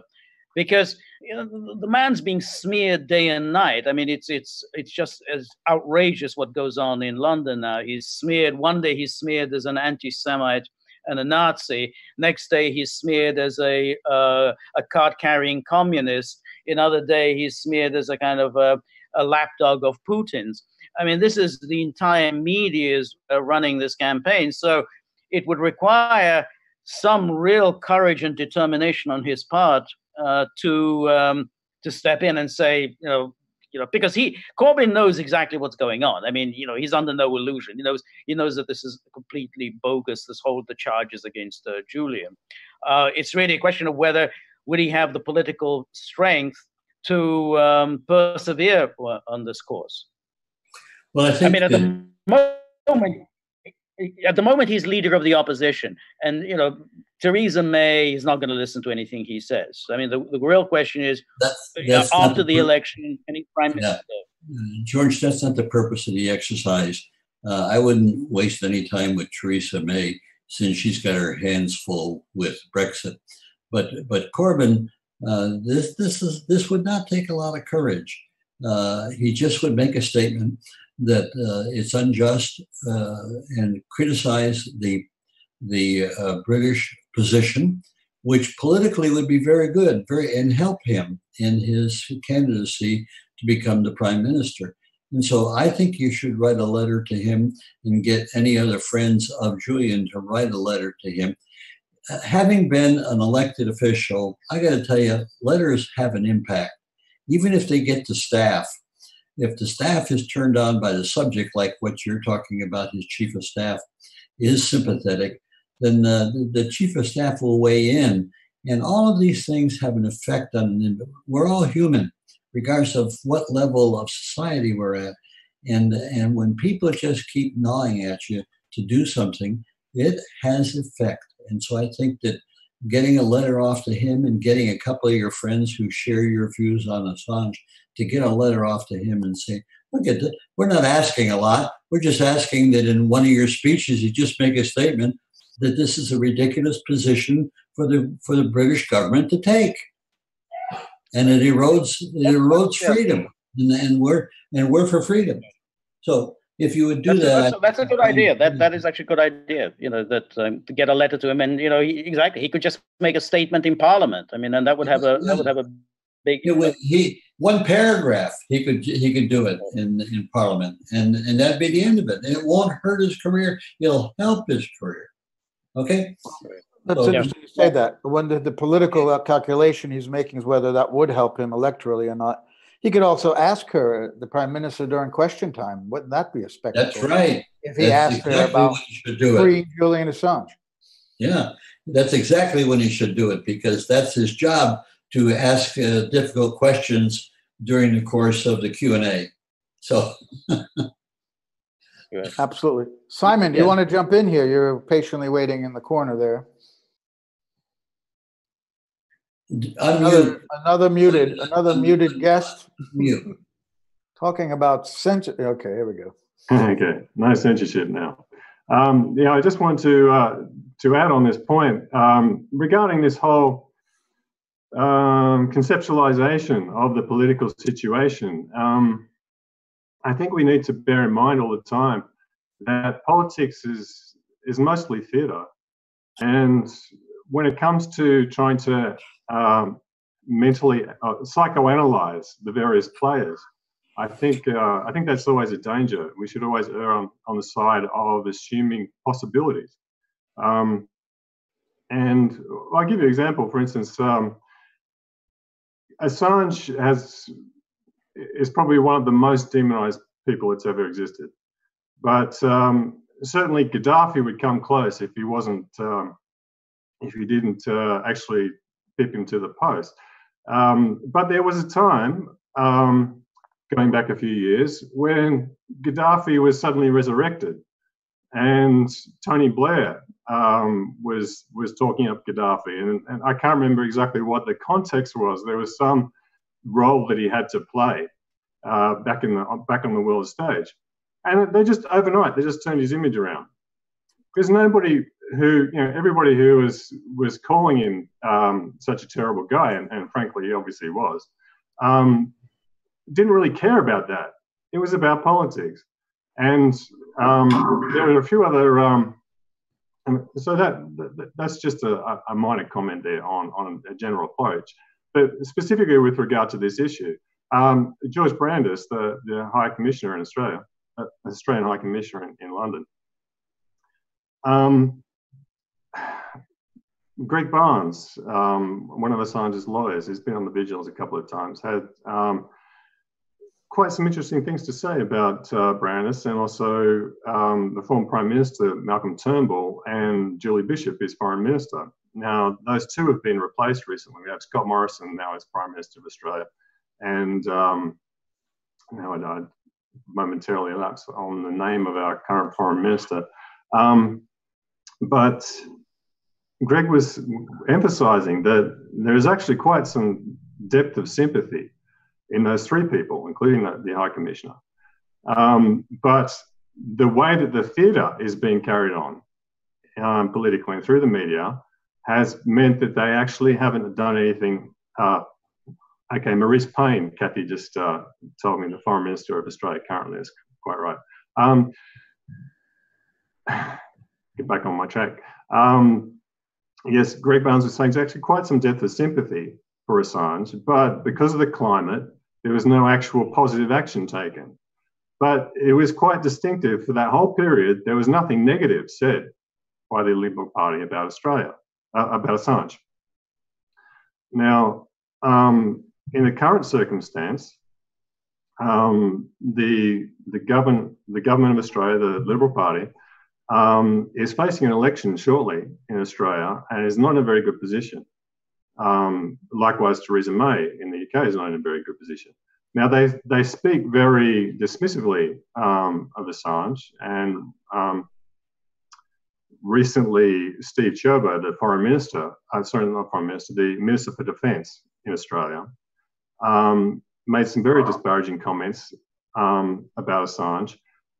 But that was actually only occasion in the last however many years, maybe 5 or 6 years, that there's been any statement from a high-ranking politician in Australia about Assange at all, that I recall. And there's a strategy there to ignore him, I would imagine. I think it is, because there are very significant issues here. They're very deep, and it mostly depends on ignoring the situation, because you can only double down so far with a ridiculous position, I think, before it blows up in your face. And I think a lot of that just depends on the conversation starting. And I think, for instance, the various Australian figures that have come on recently on the Vigil, like Tony Kevin and Andrew Fowler, very senior Australian journalist, and also Arthur here today, the senator. I think to break the silence might be all that's needed to have a major turn in the nature of the media climate. Now, we got some very significant forces we're up against, which is quite obvious, but it's a volatile situation.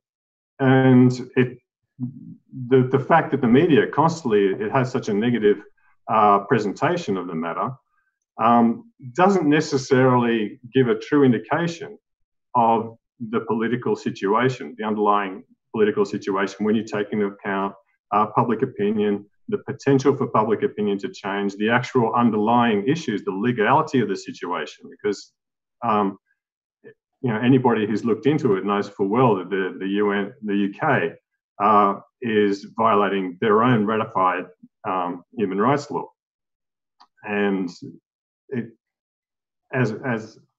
just a comment by Corbyn in Parliament could swing it. A significant article in a newspaper could swing it. And we need to remember that the politicians and journalists are a bit the same in this regard. They often have, try to have a coherent face and present things and talk with a straight face when they say ridiculous things, but they can be amenable to reason, and they might have some sympathies themselves, which get called on and change their tenor and their line. They might rehabilitate Muammar Gaddafi, because Blair in particular it's been pointed out, was trying to save him right up to the bombing of Libya, because they had been in talks about British companies getting into Libyan oil.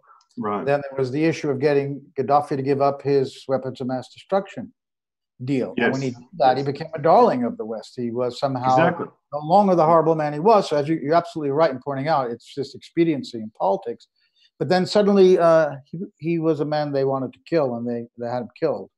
So I don't see, frankly, where anything that Assange could do could help the interest, powerful interest. He's okay. I'm not trying to swing it that way. Although I could suggest that because the Liberal Party in Australia is a sinking ship, if it realises it might actually be able to rehabilitate its image by getting on the right side of history in the wagon here.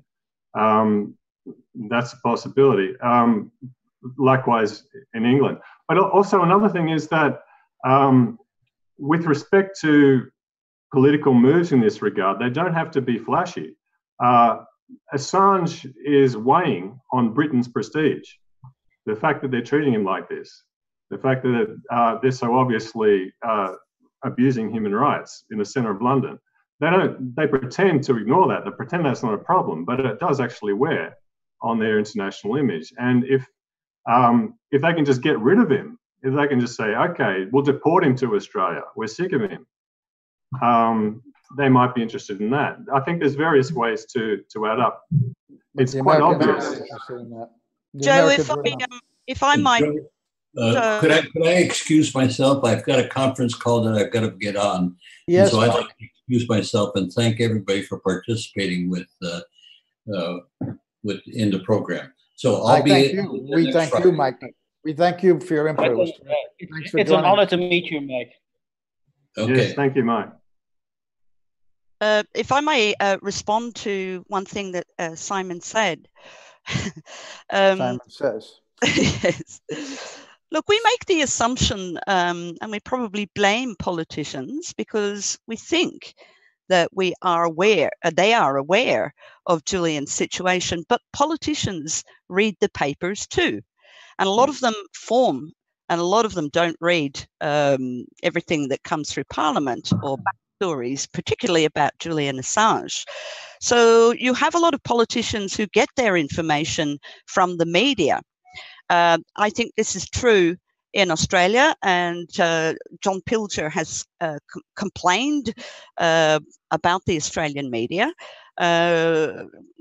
calling it Vichy journalism, but also he has complained about Guardian journalism in the UK, which is particularly bad.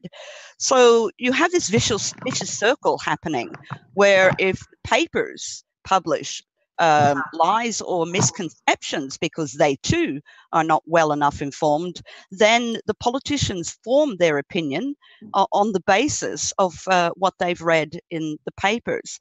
So I think we need to throw it back to journalists to and hammer them with the facts about Julian's situation, because if his status as a journalist were actually made widely known rather than as a hacker or a whistleblower, then politicians might form a very, very different opinion. One of the reasons that none want to touch them is because they share these misconceptions. But we see politicians like Tony Kevin who, becoming aware, of course, he became aware a very long time ago when he saw the collateral murder video. But, you know, a lot of them, once they become aware of the facts, then they stand up. Julian, about, I think it was 2011, did a great speech in London and one of his most famous quotes were, if wars can be started by lies, then peace can be started by truth. So that's all I wanted to say about Kathy, that. But it's also interesting that... Yes, go ahead, George. Yeah, it's interesting that as far as the official British position is concerned, the position of the Theresa May's government is that the only reason that they intend to arrest Julian Assange is that he skipped bail. They have never accused him of being a Russian spy. They've never accused him of being, you know, of working for Putin. That's something that's the American politicians and the American journalists have gone in for. Even the British journalists, I mean, they've been very nasty about him and in a very personal way, but they've never gone as far as the way American journalists have in claiming that he's working for the Russians, that WikiLeaks is just simply an agent of the Russian government.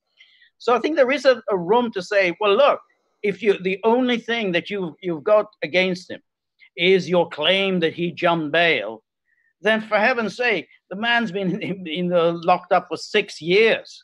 Don't you think he's already been punished, you know, 1 million times over for this terrible sin?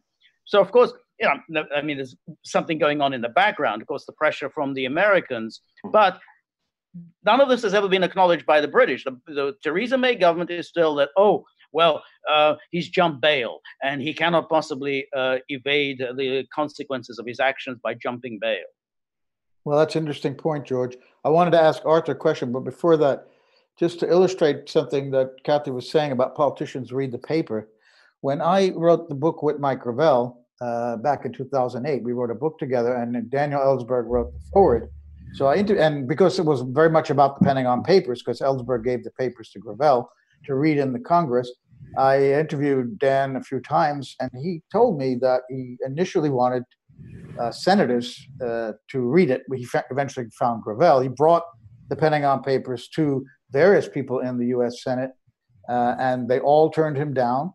And his idea was that he discovered that he thought that if the politicians acted, it would then be in the newspapers. But he discovered it was the other way around. He had to put it in the newspapers first to get the senators to act. So that's why he went to the New York Times and the Washington Post with it. And then eventually, when they were stopped by the government against the law and with prior restraint, is when Ellsberg went to Gravel, and Gravel read the papers in a congressional subcommittee hearing, and they were on the record. And he used a clause in the U.S. Constitution that allows any member of the House or Senate to do whatever they want, say whatever they want in the middle of a legislative act, and they can't be questioned for it. So you can declassify anything you want in a public hearing in the U.S. Congress and not be arrested for that under that clause. But Arthur, I wanted to ask you, Simon pointed out that the Liberal Party is in trouble and that their fortunes could be improved by championing Julian Assange. That would very much depend on the mood of the voters in Australia about Assange. Do you have any insight into that? What kind of support does he have amongst Australian people? Is there any way to know this anyway? Well, yeah, very hard to know all those sort of questions. Of course, once you start working with a pro-Assange group, you kind of move out of the mainstream. What do the non-Assange pro people think? Because you've moved into groups and talked to people all the time about him. So you think I would say, to be blunt, he's dropped out of consciousness a lot in the news cycle. And Kathy's doing a good job trying to keep him up there with the 2 seminars she's done and one you're coming to. But Yeah, he has kind of fallen off the radar a bit, and he's seen as, you know, that old guy from a long time ago who did some good then and now has bad teeth. You know, it's very Simon's dead right that the Liberal Party's in appalling trouble here. It's been infiltrated, I would think, systematically by the conservative religious groups for a long time. That had not been evident, but once they started to do policy stuff, it became much too evident. And Australia is one of the least religious countries in the world. We're proud of that. And I think that has scored against them quite a lot in their highly conservative views. Now, whether that element of the sort of paradox of the conservative who's concerned about the individual and thus becomes something of an advocate for human rights, that hasn't happened. But there are certainly elements in the Liberal Party, which, as I say, is headed for the biggest landslide defeat, I would say, probably in Australian political history. I could be wrong on that, but it'll be of massive proportions. And there's a state election in New South Wales, our biggest state, at the end of March, and then a federal election scheduled for May. So from the Liberals' point of view, the issue is particularly urgent at present. So, yeah, I mean, Simon's idea is not a bad idea if there's a bit of a push to say to the Liberals, look, you know, do you care about civil rights? I think the Australian ambassador to the US is Downer, who made a whole lot of statements when he first went into Parliament about how concerned he was about individual and human rights. His government didn't go on to do much about it, but he made, of course, when there wasn't an acute issue, as it were, at the time, it's fine to be pro-human rights when there's no actual issue you've got to put your name on the line for. You know, I mean, it's easy to do the talk when you're starting your political career and blowing your whistle. But of course, when the time came, the Liberals were pretty hopeless on Assange's human rights. But I mean, Simon's right; it's worth a bash, that's for sure. They have nothing to lose, is what you're saying. Yeah. I want to bring in Brian Becker from Loud and Clear, and I think John Kiriakau said he would join us too, which is Brian's co-host on that show. Brian, we've been talking about a number of issues, one being the City Council, or they call the Parliament of Geneva, having voted on Wednesday to ask the federal government of Switzerland to give political asylum to Assange. That spurred a debate then about the whole initiative process versus referenda. And we had Senator Mike Gravel on, and that's his life's work after leaving the Senate, is to try to create a national initiative, because we have them in 26 states in the U.S., but we don't have it in a way where the people can do initiatives to force the federal government to do something. And now we've veered off into Australian politics because we've got 3 Aussies on the line right now. So that was inevitable, I guess. And I'm about to go to Australia, so I'm listening very intently, because I confess I'm not really boned up on Australian politics, but I hope to learn a lot when I go down there. Brian, just weigh in on any of that or anything else you'd like to say about what's been going on. Also, I mentioned that WikiLeaks again has been tweeting about this 2008 document, a manual for overthrowing governments for regime change that WikiLeaks obtained and published. And in it, it talks about the IMF and the World Bank being, and these are the actual words in this document, weapons to fight a society, basically, to bring down a government. So they're using 2 banks, the IMF and the World Bank, 2 major international financial institutions, for political purposes, not their intentions at all. And I thought maybe since you're involved in the Venezuelan issue, and that's the reason WikiLeaks has put it out, that you may want to comment on that. Yeah, hi, Joe, and hello to everybody. Yeah, I'm much more available to talk on that than certainly Australia politics, although I am curious and do want to listen to it.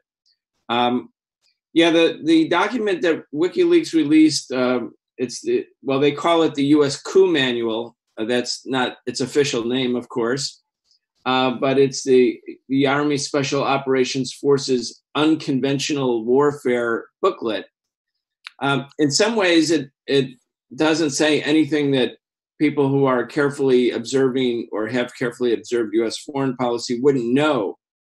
But the importance of the document is that most of the population doesn't know and won't know, if they're getting most of their information from the corporate-owned media, that the United States does this tried and true trick, which is to use of course, the IMF and the World Bank and economic sanctions and third-party sanctions and embargoes and blockades and every myriad form of economic warfare to, in the words of Henry Kissinger, make an economy scream, as a precursor to the overthrow of that government, either by covert operations or by overt military operations, or both.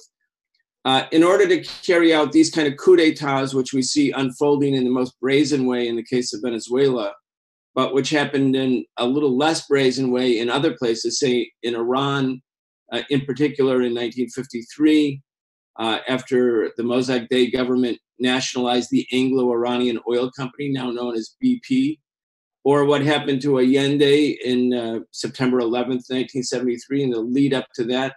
In both cases, the US government, using financial institutions, corporate power, banking power, its allies in Europe, exerted so much pressure on the economy that parts of the population, in particular the middle class, which is less accustomed to enduring day-to-day economic hardships than the poor, who always suffer them and aren't that surprised by them, as they become more discontented, the political material, the human material that goes along with and is used frequently as a pretext to justify the covert operation. That it's not just old style 19th century colonialism coming in to loot, plunder, and pillage, but it's actually American intelligence organizations and US government agencies and the Pentagon coming in to rescue a part of the population that's suffering. So it's this playbook that is used over and over again, impose extreme economic pressure, extreme, and then become the champions of the people as they rise up in their discontent against the government that's unable to solve the economic problems. And the reason it's important, again, is, those of us who have been following these things do know it, but most people are not going back. Most people are not going back to read the history of what happened in 1953 in Iran or in 1973 in Chile. They don't know. And so this becomes an extremely valuable document.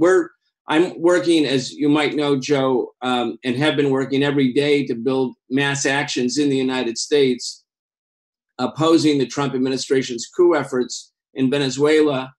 And on March 16th, Saturday, March 16th, people from all over the United States are coming together at the White House around 4 demands: U.S. hands off Venezuela, no to the coup, no to sanctions, and no to a new U.S. military intervention or war. The thing that we most need, the thing that's most needed by the grassroots movement, is information like the information contained in this booklet that WikiLeaks has made available, because we're basically in a fight for ideas. A lot of people, including people who would generally have been against the Iraq War, have been certainly against the Vietnam War, probably are, at least in retrospect, against the coup in Chile or in Iran in 1953. They're very, very confused because the mainstream media is just pouring out all of this misinformation to prepare the population to accept any new American aggression. And so the biggest problem we have is when we go out and talk to students on campuses, or when we're going to churches and synagogues or mosques or community meetings, people just think actually the real problem in Venezuela is Maduro, not recognizing that whatever problems of corruption or mismanagement that exist in Caracas, and they exist in any country, Venezuela is basically a one commodity country. It's oil. Oil prices dropped precipitously in the last 10 years. The U.S., which has been trying to overthrow the government for the last 20 years, has taken advantage of it to impose very harsh economic sanctions, again, right straight out of this Army manual playbook, in order to weaken the regime, weaken the government, and make it more vulnerable, or at least lose parts of the population to popular discontent. So, this is important, again, because we need talking points. We need to counter the ideas that are coming from the mainstream corporate media with other ideas. And the ideas have to be based on facts, and they have to be persuasively presented. And I think what WikiLeaks has done here, again, is provide people with the actual factual material that exposes governments and allows those of us who are organizers and activists to take this kind of information, bundle it, promote it, and use it as a way to counter the dominant narrative as it impacts Venezuela. So again, it just says so much. I mean, everything WikiLeaks has published is true. None of it is untrue. This army booklet is a real thing, but we wouldn't be talking about it except for the fact that WikiLeaks took the time to go through it, look at it, assess it, and also to release it. And a lot of other derivative articles are appearing now, at least in alternative media, based on this publication.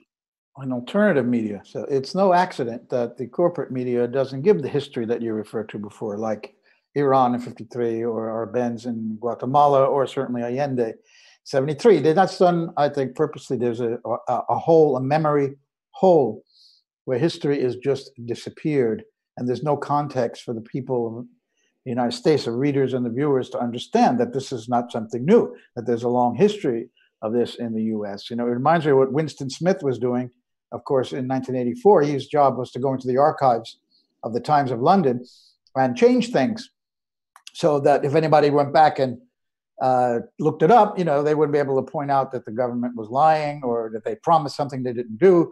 And here we have history every day being eliminated from the press. And WikiLeaks, as you say, steps into that breach. Yes, George? Yeah, no, I mean, it's ancient history, such as the overthrow of Mossadegh and the overthrow of Allende. So it's ancient history that is ignored, but even more recent history that is ignored.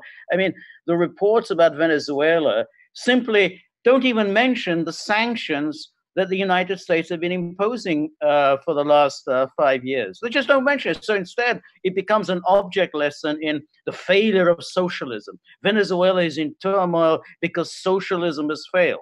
As if somehow, you know, everything that the US has been doing for the past 5 years, that's just simply just disappeared. You know, no one even mentions it. It's just Venezuela just had the socialist experiment and, oh, it failed. And guess what? When it starts to succeed and they can't overturn it by sanctions, they will empower a fascistic military like in Chile to actually kill the president in the presidential palace and institute then the Chicago School economics, what we now know as neoliberalism, or a new laissez-faire, where you take government out, you privatize. And a big instrument of that has been the IMF and the World Bank. And I think prior to that, the IMF actually wasn't necessarily used that way. There was a movement called developmentalism, of course, in Latin America. And it was quite popular, particularly in the General Assembly of the UN and across the region, and that had to be stopped. And overthrowing Allende, a successful socialist politician who was making real social progress, that was really the test case, in my view, to get him out and put it in one of the most odious regimes that you can imagine in Chile. And then all those Chicago School guys came down from Chicago and started running the economic policy of Chile. And we don't hear about that. And as you're absolutely point, we don't hear about what's going on now, let alone what happened 30, 40, 50 years ago. But I argue that the press, if it's doing its job, would give that historical context repeatedly, because there's no other way to understand what the U.S. is doing. This is not something, even the Abrams, Elliot Abrams being back on the scene as the envoy to Venezuela, there's nothing in the corporate press about what that I've seen about what his history has been in Latin America. Yes, exactly. I mean, the 1980s. I mean, this is already 30 years ago. I mean, you couldn't pick up a paper back then, without reading something about what Elliot Abrams was up to. I mean, the horrors of Guatemala and El Salvador, Nicaragua. Elliot Abrams was right in the thick of this. And then he comes back, and you think that, hey, this should be causing some outrage everywhere, that you're bringing by this guy, and then this guy is the one who's going to be your point man on Venezuela. It's amazing. In fact, it's just just an extraordinary lacuna in the media coverage. I remember when Negroponte, who was really the guy who had the dirtiest hands maybe in El Salvador and Honduras, became the UN ambassador, and I was posted as a correspondent at the UN. And a few of us asked him a little bit about that past, and then he just danced around it, and that was the end of it. He was then the US ambassador to the United Nations, and he was a respected and legitimate figure. And that's the same with this Abrams. He's being rehabilitated, and it's shocking. That and I don't know whether and you remember William Walker, who was the U.S. ambassador to El Salvador, who was whitewashed all the crimes that went on in El Salvador, then reappeared in the 90s as this great human rights warrior in Kosovo, and he would, burst into tears at, my God, these atrocities taking place in Kosovo. I've never seen such a thing. This is a guy who was just simply, kill a whole bunch of nuns. He said, well, I don't know, who knows who's responsible? These things happen. And now suddenly he's just posing as this human rights warrior. So it's, another example of the failure of the press, the corporate press, is just today, Sam Husseini, who's been on our vigils before, who was at the State Department. He has credentials, and Elliot Abrams showed up, and he was getting softball questions. They were calling on, I guess, the favorite correspondents, and he started yelling out questions from the back of the room. Now that is, having been in hundreds of press conferences, that is really a no-no, but he couldn't resist. And he started asking him about those criminal activities of Abrams' past, and it was ignored, and he was reprimanded, Sam was, by the press office in the State Department for having broken protocol by yelling out those questions. Now, what the questions were, they didn't make a point of that, but of course that had a lot to do with it. Sam here, I'm in the press club right here in Washington, and Sam was suspended here because of questions that he asked of al-Turki, who was the head of the Saudi intelligence. They didn't like the questions he asked, and he was suspended for that. It's just an extraordinary. This is where WikiLeaks is so damn important, because it's doing what the corporate media is not doing. What? Wasn't Sam Husseini, wasn't he thrown out of some kind of a press conference? I seem to remember that. That was also not just some kind of press conference. It was the Trump-Putin press conference in Helsinki. Sam went in there with credentials from The Nation magazine. And again, this is not something that's normally done. But when you want to ask a question, you raise your hand and you hope to be called on. And very often you're not, and you leave disappointed.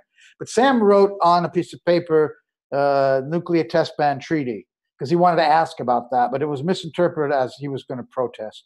So I remember tuning in live to watch this press conference, and the camera zoomed in, and I saw Sam in a headlock. They were dragging him out of this press conference. Yeah. Can I come back to the point you can. On economic war? Yes. I recently visited Argentina and Chile and went to the museums they have there of the disappeared, shall we say. And they're both in both those museums, they're concerned that the government's turning right and there'll be not much respect for human rights. And the politics goes from one extreme, the left, to the right. It doesn't sort of have a center in the terms of power so much. And they feel, I think, because a lot of them are dependent on one or two commodities for their entire economy, that they are very, very vulnerable. And the US manipulates economic policy to control South America. That's the perception down there, I think. That was the vibe I got. And certainly seeing what they're doing in Venezuela. I mean, that war has started years ago, of course, and now it's reaching the media when they've actually picked the guy to be the new head, and the vice president is simply sort of, the Russian media, of course, were very sarcastic about it. They said he just sort of announced he was going to be president and then sort of disappeared so he wouldn't get in trouble with the existing police and the existing establishment. But the idea has never been sort of pushed by even the alternative media that these economic wars go on for years, and then they're painted as, this incompetent socialist government proves that socialism can't work, which is what George was saying. And that's exactly right. But when Maduro's troubles would be, you don't see any economic analysis saying, well, how much of Maduro's troubles are Maduro's and how much of it is the US fiddling with oil and fiddling with prices and so on. This idea that the US would sell goods in, or the other countries would sell in non-US dollars and thus break the US dollar's strength based on the world oil market is very pervasive in terms of what happened in Iraq, Iran, Libya, and now Venezuela. And of course, the Chinese are trying to push the yuan up there and may succeed. Ideally, I suppose there'd be a basket of currencies so that no single currency would be dominant, favouring the country that had that currency. But I mean, it does upset me that the analyses of wars and of politics generally don't talk about these economic policies. I guess they're a bit too sophisticated, but it's really quite critical in terms of the Venezuela situation. And the other point, I think, is that we talk about this fantastic WikiLeaks document, but this is it in practice. This is what actually happens. This is not a theory manual. This is happening. You've got the manual. You've got it happening in front of your very eyes, and the link is not being made because it's not in the big media. It's ignoring it. But it's not even in the little media mostly, is it? Yeah, there have been some not even in the little media. Brian, have you mentioned that on one of your shows? This document? No, we haven't actually. I've been reading. Anyway, our show gets with all those different segments we do 2 hours a day. We've covered Venezuela a lot, but we haven't covered this document. We undoubtedly will in the coming period. I did want to say that, occasionally something comes out in the mainstream media when things are not going well for the coup makers or the war makers, and then there's obviously some sort of second thinking or tactical reappraisal. And I thought it was interesting today that the Wall Street Journal on its front page had an article about the opposition in Venezuela's response to the startling announcement that Juan Guaido had become president of Venezuela. They were all there together on the rally stage that day. There was a big crowd, tens of thousands of people. The Wall Street Journal said maybe 100,000. And each of the opposition speakers was speaking. And then Juan Guaido got up and said, "I am now the new president of Venezuela." And the Wall Street Journal article, you could see it today. It's on the front page. All the other opposition leaders start looking at each other and they're like, what? What did he just say? None of them knew it. None of them knew it was coming. According to the Wall Street Journal, there were 4 people in Venezuela who knew that Juan Guaido was president in the moments before he announced it. One was Leopoldo Lopez, who's the leader of his party, Popular Will, who's a fascist who's in jail in Venezuela. The other 2 were 2 exiled opposition leaders, and then it was Juan Guaido. So obviously he had just had the call with Pence. Right. He comes out, he announces he's the president, and the article documents how all the other opposition leaders on the stage at the moment that he announces it leave the stage. They can't believe that this is unfolding in front of their eyes. And that's how Juan Guaido became president of Venezuela. He and 3 other people, 2 of whom were out of the country and the other in prison, knew that he was the new president. And here you have Canada and the rest of the Lima group and the EU acknowledging the legitimacy of Juan Guaido. And I think the reason the Wall Street Journal had the article is that the coup plan isn't going exactly according to plan. And I think there's a lot of weaknesses with the coup as a consequence of this kind of reckless absence of coup planning. The fact that it came about and Juan Guaido hasn't quickly assumed the office or the responsibilities of the office. That doesn't mean that the U.S. isn't going to go forward. The U.S. will go forward. And we can remember well how it wasn't going that well in the Libya war for the first couple months. Gaddafi seemed to have great popular support, massive demonstrations. They had to use military means to take his headquarters and to disperse the government. And I think what we're going to see now is the combination of the continued basic theft of Venezuelan resources, like the seizure by the UK of $1.2 billion of Venezuela's gold and handing it over to Juan Guaido, the U.S. seizure of their bank accounts and giving it to the opposition. But more importantly, I think what we will witness is the beginning of preparation, or the preparations are already underway for military action to oust Maduro. It may come in the form of a Colombia-Venezuela war. It may come through other covert operations. The coup's not going to go away, but it's not that successful yet. And I think that's why this little bit of truth came out today on the front page of the Wall Street Journal. Did they mention the Pence call in that article, Brian? They mentioned the Pence call, wow. But it's later, it's further down. But can you imagine? Mike Pence calls this guy. Nobody knows that he has been told by Mike Pence that you are the next and new president of Venezuela. Anyway, it's kind of a useful piece that I think we need to also, those of us who care about justice in Venezuela, need to, sort of incorporate into our own sort of argumentation on this. Nobody knew in Venezuela, and nobody knows how to pronounce his name in Washington. Or even in the OAS. Even in the OAS, did you hear the Paraguay guy say? And we recognize Jose. What's his name? Is it Jose? No, it's Juan. It's Juan. And then his aides are heard telling him how to pronounce Guaido's name. Yeah, Mike Pompeo called him Guido the first time, I think, which upset a lot of Italian Americans, I think. So this is just extraordinary, that story. I was not aware of that. Thanks for telling us about that. So that this is 4 people in Venezuela and a couple of hundred probably here in Washington knew that he was going to be Elliot Abrams is one of them. Oh, goodness. To have him brought in. Interject at this point. I think this is an incredible. What we're witnessing here is surreal, and that's what's so distinctive about it, and why it's such a powerful thing to behold. And we can rally around it, and we can spread the message, and it gets out.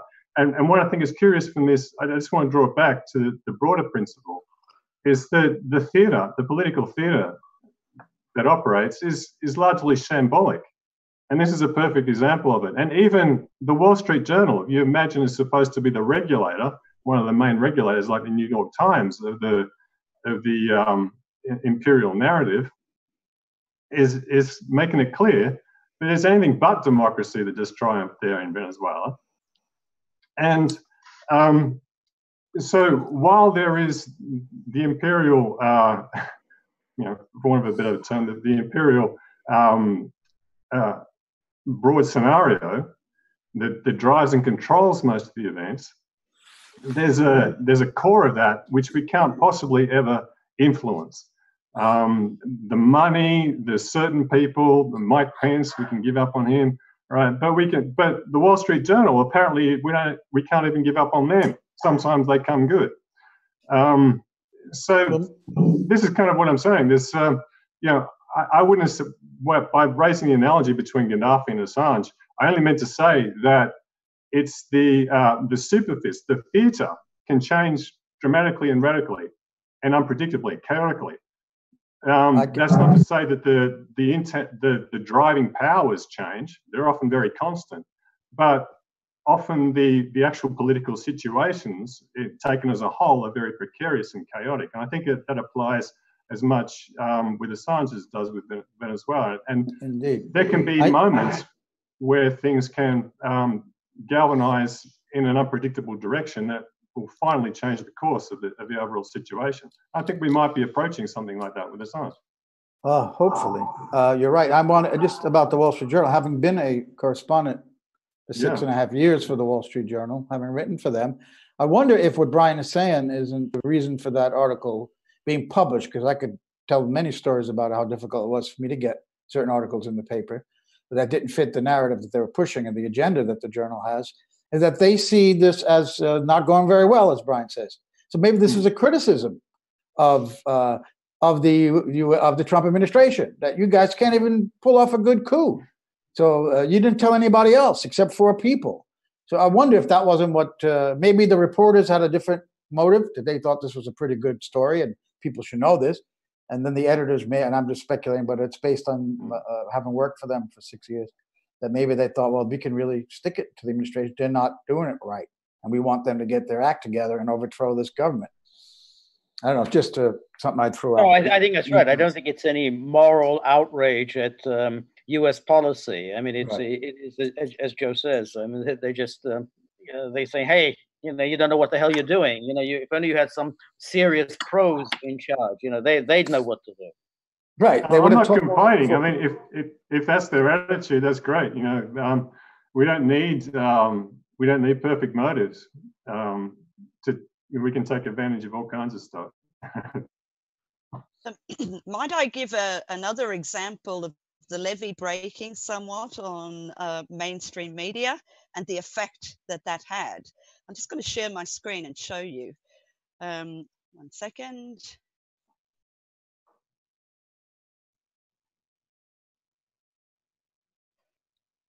Okay, here we go. So 60 Minutes, and this will be interesting to you, Arthur, as well. 60 Minutes is a mainstream media news channel, chat show type of thing, but they do special extended reports. Now, in fact, once the truth, this was when they invited Pamela Anderson on, once the truth about Julian came out, they launched a poll. It only lasted a few hours, but there were about 7,000 Australians that responded and gave their opinion as to whether Julian should be brought home to Australia. And in fact, the result, after hearing the facts, was that 91% of the Australian population said rescue Assange. So, I think it's interesting, Brian, that you said that people, journalists, can be clueless. But I think just there in that tweet that I showed, it was Twitter handle called Operation Free Assange, and I salute them because that's our job. That's our job to keep letting them know what the truth is, and then finally, because there are so many of us, we will break the ice. Maybe journalists will start, instead of just being briefed by their superiors and half facts and politicians reading misinformation in the paper, suddenly, if the truth breaks through and that goes out to the people, there is a very, very different reaction. That might be a good way to bring this vigil to a close. We still have about 14 minutes. So if anyone wants to conclude with some remarks, Arthur, would you like to give us some concluding remarks, perhaps, about everything we've discussed? Well, I was unaware of the survey on 60 Minutes, I must confess. I'm almost unaware that 60 Minutes is still on. It used to break the news and be pretty much an imperative. But since the commercialization of the media has become so, how do you say, it's as if the power of money in terms of content has increased grossly over the last 30 years. I mean, the media magnates used to stand back and say, well, as long as we're making the money from the advertising, you editorial guys do what you like. And I think that's absolutely no more the case. There's no money for investigative journalism, and there's no commitment to anything that rocks the ship now or might threaten revenues, and perhaps that's because it's more competitive, and that the whole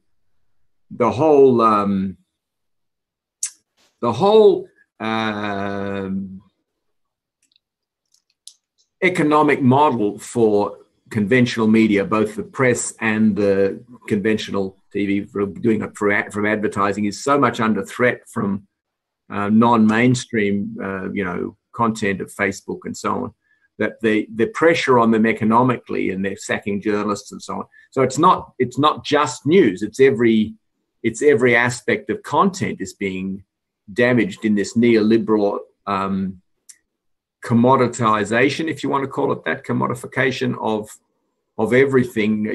A political party is a commodity. Airtime is a commodity.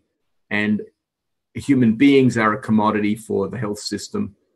the commodification of all things has gone into the idea that anything that can make a profit has to, and journalists who aren't making a profit from what they say or who are disturbing somebody else making a profit to be eliminated or destroyed or certainly not supported. So this change in the models has resulted in a change in the resources, and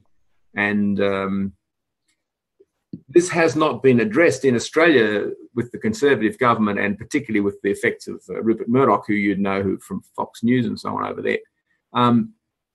They're talking about privatising the ABC, which is a sort of the BBC model of the taxpayer funds independent journalism, which informs and challenges, in terms of its social function, and that is very much under threat. So I think we simply have to say, look, if we go back to what I'm saying, and I want to just repeat myself, the commodification of all things is a trend that's been going on sort of with neoliberalism since, the 80s, I guess. I'm not a historian. And that trend has to be reversed in all ways. And the more you identify the underlying driving philosophical, historical, and economic forces, the more you can then see all events within a broader context and actually start working effectively. And I think it's the neoliberalist commodification. I mean, I work in health, and now a human body and a human operation is a commodity.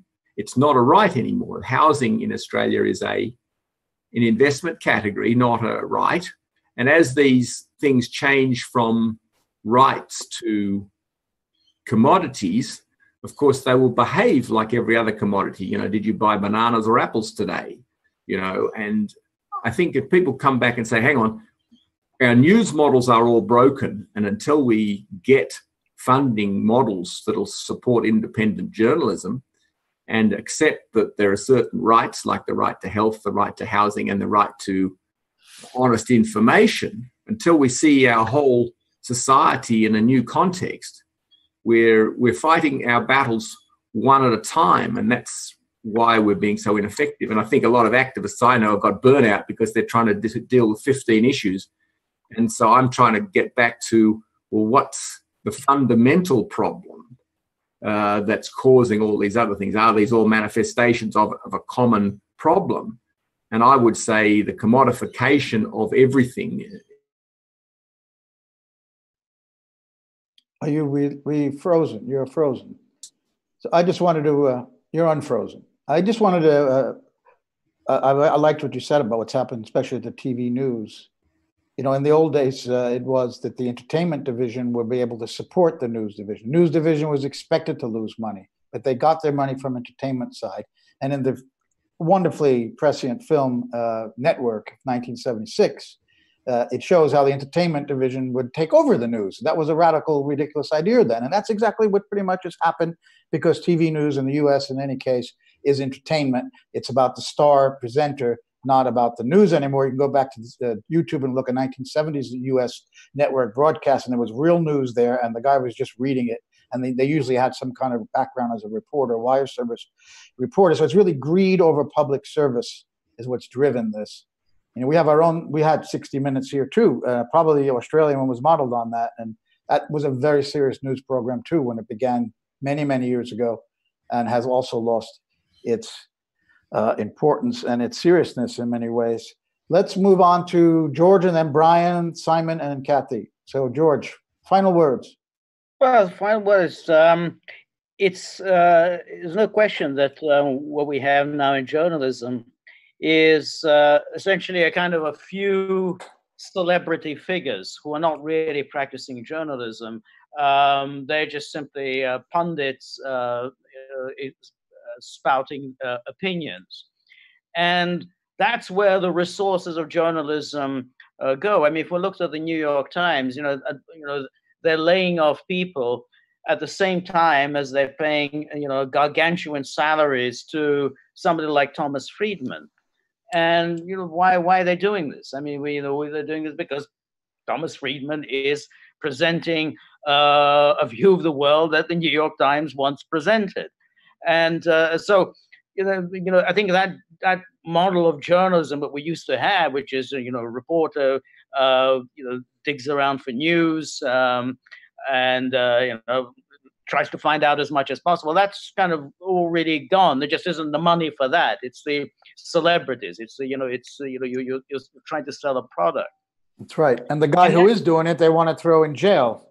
Yes, exactly. And what is so shocking? I mean, it's like coming over here. I just did a quick Google search, and I just put what comes up if you mention Julian Assange, and it's just a relentless series of attacks. But the attacks aren't even coming from the governments. You think governments don't like him? Why wouldn't they? I mean, it's embarrassing for what he does. But the attacks, the most vicious, deceitful, lying attacks, all come from journalists. And from reputable publications. I look at something at the New Yorker, something from the Atlantic, the Daily Beast, Slate, Salon. The most vicious, ridiculous, lying attacks all come from people who are described as journalists, and that really does tell you something about where we are today. Well, he's holding up a light to them and showing them that they're not doing their job, exactly. And he is. And again, there's a loss of this idea of public service, so that they would let the networks let news had to stand whether it lost money or not, because the public, it was a service to the public. That is totally gone, and we see it surviving in WikiLeaks. That's what its mission is. Brian, yes. We've got a few minutes left. I want to quote Karl Marx. Yeah.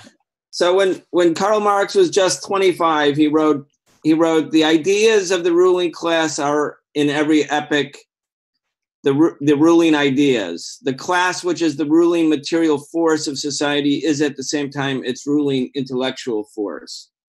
The German ideology. Yep, I know that quote. I know the quote. I've read the book. I loved it. By the way, Marx lost that pamphlet. He couldn't find the manuscript. Engels was really mad at him, and it was only found in his attic after he died. And wow, I didn't know that. He was explaining to Engels that he shouldn't be disappointed because it was mainly for self-clarification anyway. One of the great things that they wrote. Mm-hmm.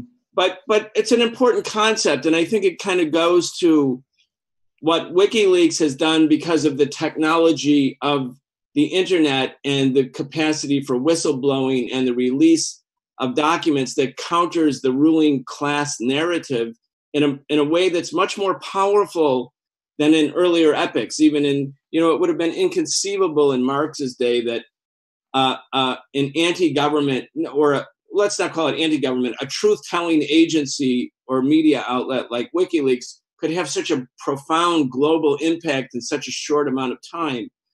And I think it's perceived as almost like a graver threat to the ruling establishment than the armed forces, say, of Al-Qaeda or terrorist organizations that have used violent methods against the government, because unlike Al-Qaeda, which can do some amount of damage, its ideas are not actually threatening to the ideas of the ruling order. I mean, they're in some ways an anomaly. They're in some ways manipulatable.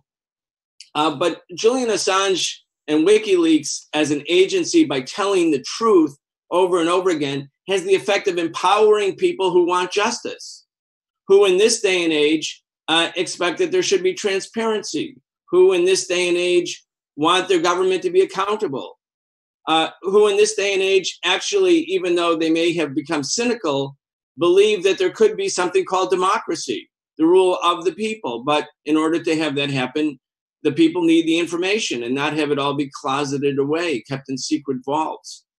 And so that's why I think that accounts for this virulent assault against Julian Assange and WikiLeaks.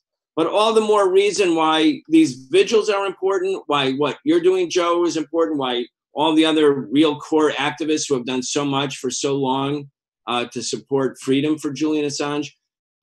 Again, we're trying to reach people. We're trying to empower people, just as WikiLeaks itself, as a media outlet, has done so much to empower people in general and social justice movements in particular. So that's my final comment. I think this is a historic kind of battle, really. We're in a new era, new technologies available. This is kind of a test case of whether truth tellers can prevail or whether they'll be ground down by the coercive power of state repression and state violence. And in that sense, everybody, regardless of where you're coming from philosophically, has a stake in the outcome. Well, Brian, that's brilliant. Thank you very much for that and for joining us. We've actually come to 7 p.m. here on the East Coast of the U.S., but I do promise Simon and Kathy a last word. If you could limit it to a minute each, it would be great. And thank you again, Brian. Shall I go first? I'll be no, Simon. We'll have ladies last. Ladies last, yes. Well, Simon's muted, so you can go first, Kathy. Okay. Very quickly. You blew it, Simon. Okay. Very quickly. You said that I was going to just provide a few more details about what's happening next week. So in Sydney, we have the WikiLeaks event, Whistleblowing and WikiLeaks, the future of democracy. This is a wide debate about the future of democracy and why WikiLeaks is important. I think we've talked a lot about that today. So if I don't need to go into that again. So these are the guests we have. James Cogan from the Socialist Equality Party. We missed him last time, but we're sure he's going to be here this time. Myself, Kate, the wonderful independent journalist who can really give us the truth. Caitlin Johnson from Melbourne. Our very own former ambassador, Tony Kevin from Canberra. And Joe Laurier. Joe, you let the cat out of the bag. So, well, okay, well, I might as well announce it. In fact, Joe Laurier is going to be with us in Sydney. And my final word about, to all of our whether you are just an ordinary supporter, a member of the public, a journalist, someone with money, don't get cynical, get active. And we have to help WikiLeaks keep the historical record straight. Thank you, Kathy. Simon, you want to say goodbye? Okay, thank you. I'd just like to, add actually, I intend to be there myself as well, to Kathy as a man. With respect to this overarching concern about, where is the power? Do we have any power? Is it hopeless? Is it, there are perspectives from either side of that spectrum have often been raised here on the Vigil over time. And I only want to add just one thing, is we often don't look forward so much. And I wonder, where are the tech people here? Because as we said, technology has made such a difference between that usual dynamic where power controls the intellectual scene and the narrative. We've had disturbance in that. We've had a lot of disturbance that's resulted in things like Trump's presidency, Brexit, Frontier Vests, all kinds of stuff. But there was a lot of optimism when the internet first started out and the social media started getting going. And I think there's been a lot of disillusionment with the rise of Twitter and Facebook, and we see the dystopic aspects of it and the Atlantic Council censorship and all this kind of stuff. But I still think we're heading in the right direction. We'll get there eventually. We need to, I think, and actually WikiLeaks tweeted some months ago an article about somebody had written about Web3, which is a next iteration of technological possibilities for disseminating information and communicating. And WikiLeaks, it was an optimistic article, and that suggested that WikiLeaks was optimistic about it in some respects. So I'd like to encourage some tech people to get front and center here and come on and start talking about some possibilities. Things are in the pipeline. Things are being developed. For instance, we're having some trouble ourselves with the website several months now, failing to launch the version 2 of the website. But there's things that have been going on in the works with a view to being able to communicate, to draw together various people to supply information and produce journalistic content, which is the type of journalistic content that we need. That's exactly right. And I think that's a good way to end it, that we need to be a little bit more optimistic sometimes, because you never know what's going to happen. So let me thank everyone who joined us. There were Fikri earlier from the Gian Journal, and we had Senator Mike Ravel, and of course, George from New York. Is that where you are, George? At the moment, yep. Mm-hmm. Okay, and we have former local parliamentarian Arthur, who's speaking to us from where? Where are you? Oh, well, you're muted, so we're not going to find that out. Kathy coming from Sydney, Brian Becker from here in Washington, D.C., and I'm Joe Loria, the editor-in-chief of Consortium News, and I thank everybody for joining us today, our guests and our viewers, and I will be speaking to you next Friday from Sydney. Goodbye, everyone. Okay, bye. All right. Thank you, Arthur, for joining us. And Brian, you were terrific again. Thank you for coming on. And we had a pretty good discussion. Thanks for today. doing it, Joe. Really, really important. Yeah, it is historic. You're absolutely right. And that's not an exaggeration. It's not hyperbole. It is an historic press freedom case. And that's why I'm involved. So Are we out? We're out. I hope we're out. Oh, thank okay. you. When were we out? Yeah. Oh, great. Okay, thank you. I was All worried. right. I just want to. I gotta go. I gotta go to the men's room where I gotta go. So carry on speaking. Yes. Arthur, thank you so much. You were wonderful. Thank you, Kathy. What a wonderful opinion you have. And you dodged that question quite well about being an advocate for WikiLeaks, because it's not exactly at the center of your field, but you said, well, I haven't got so much. Kitty, we still appear to be live, eh? Oh.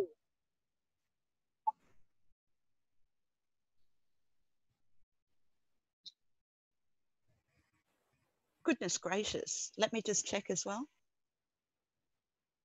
I'll take your word for it. I'm a technophobe.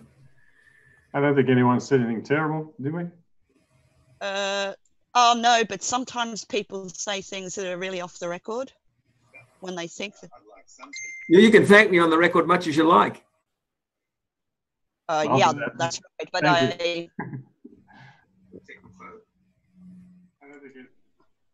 I can confirm we are still going live to air. Oh, okay.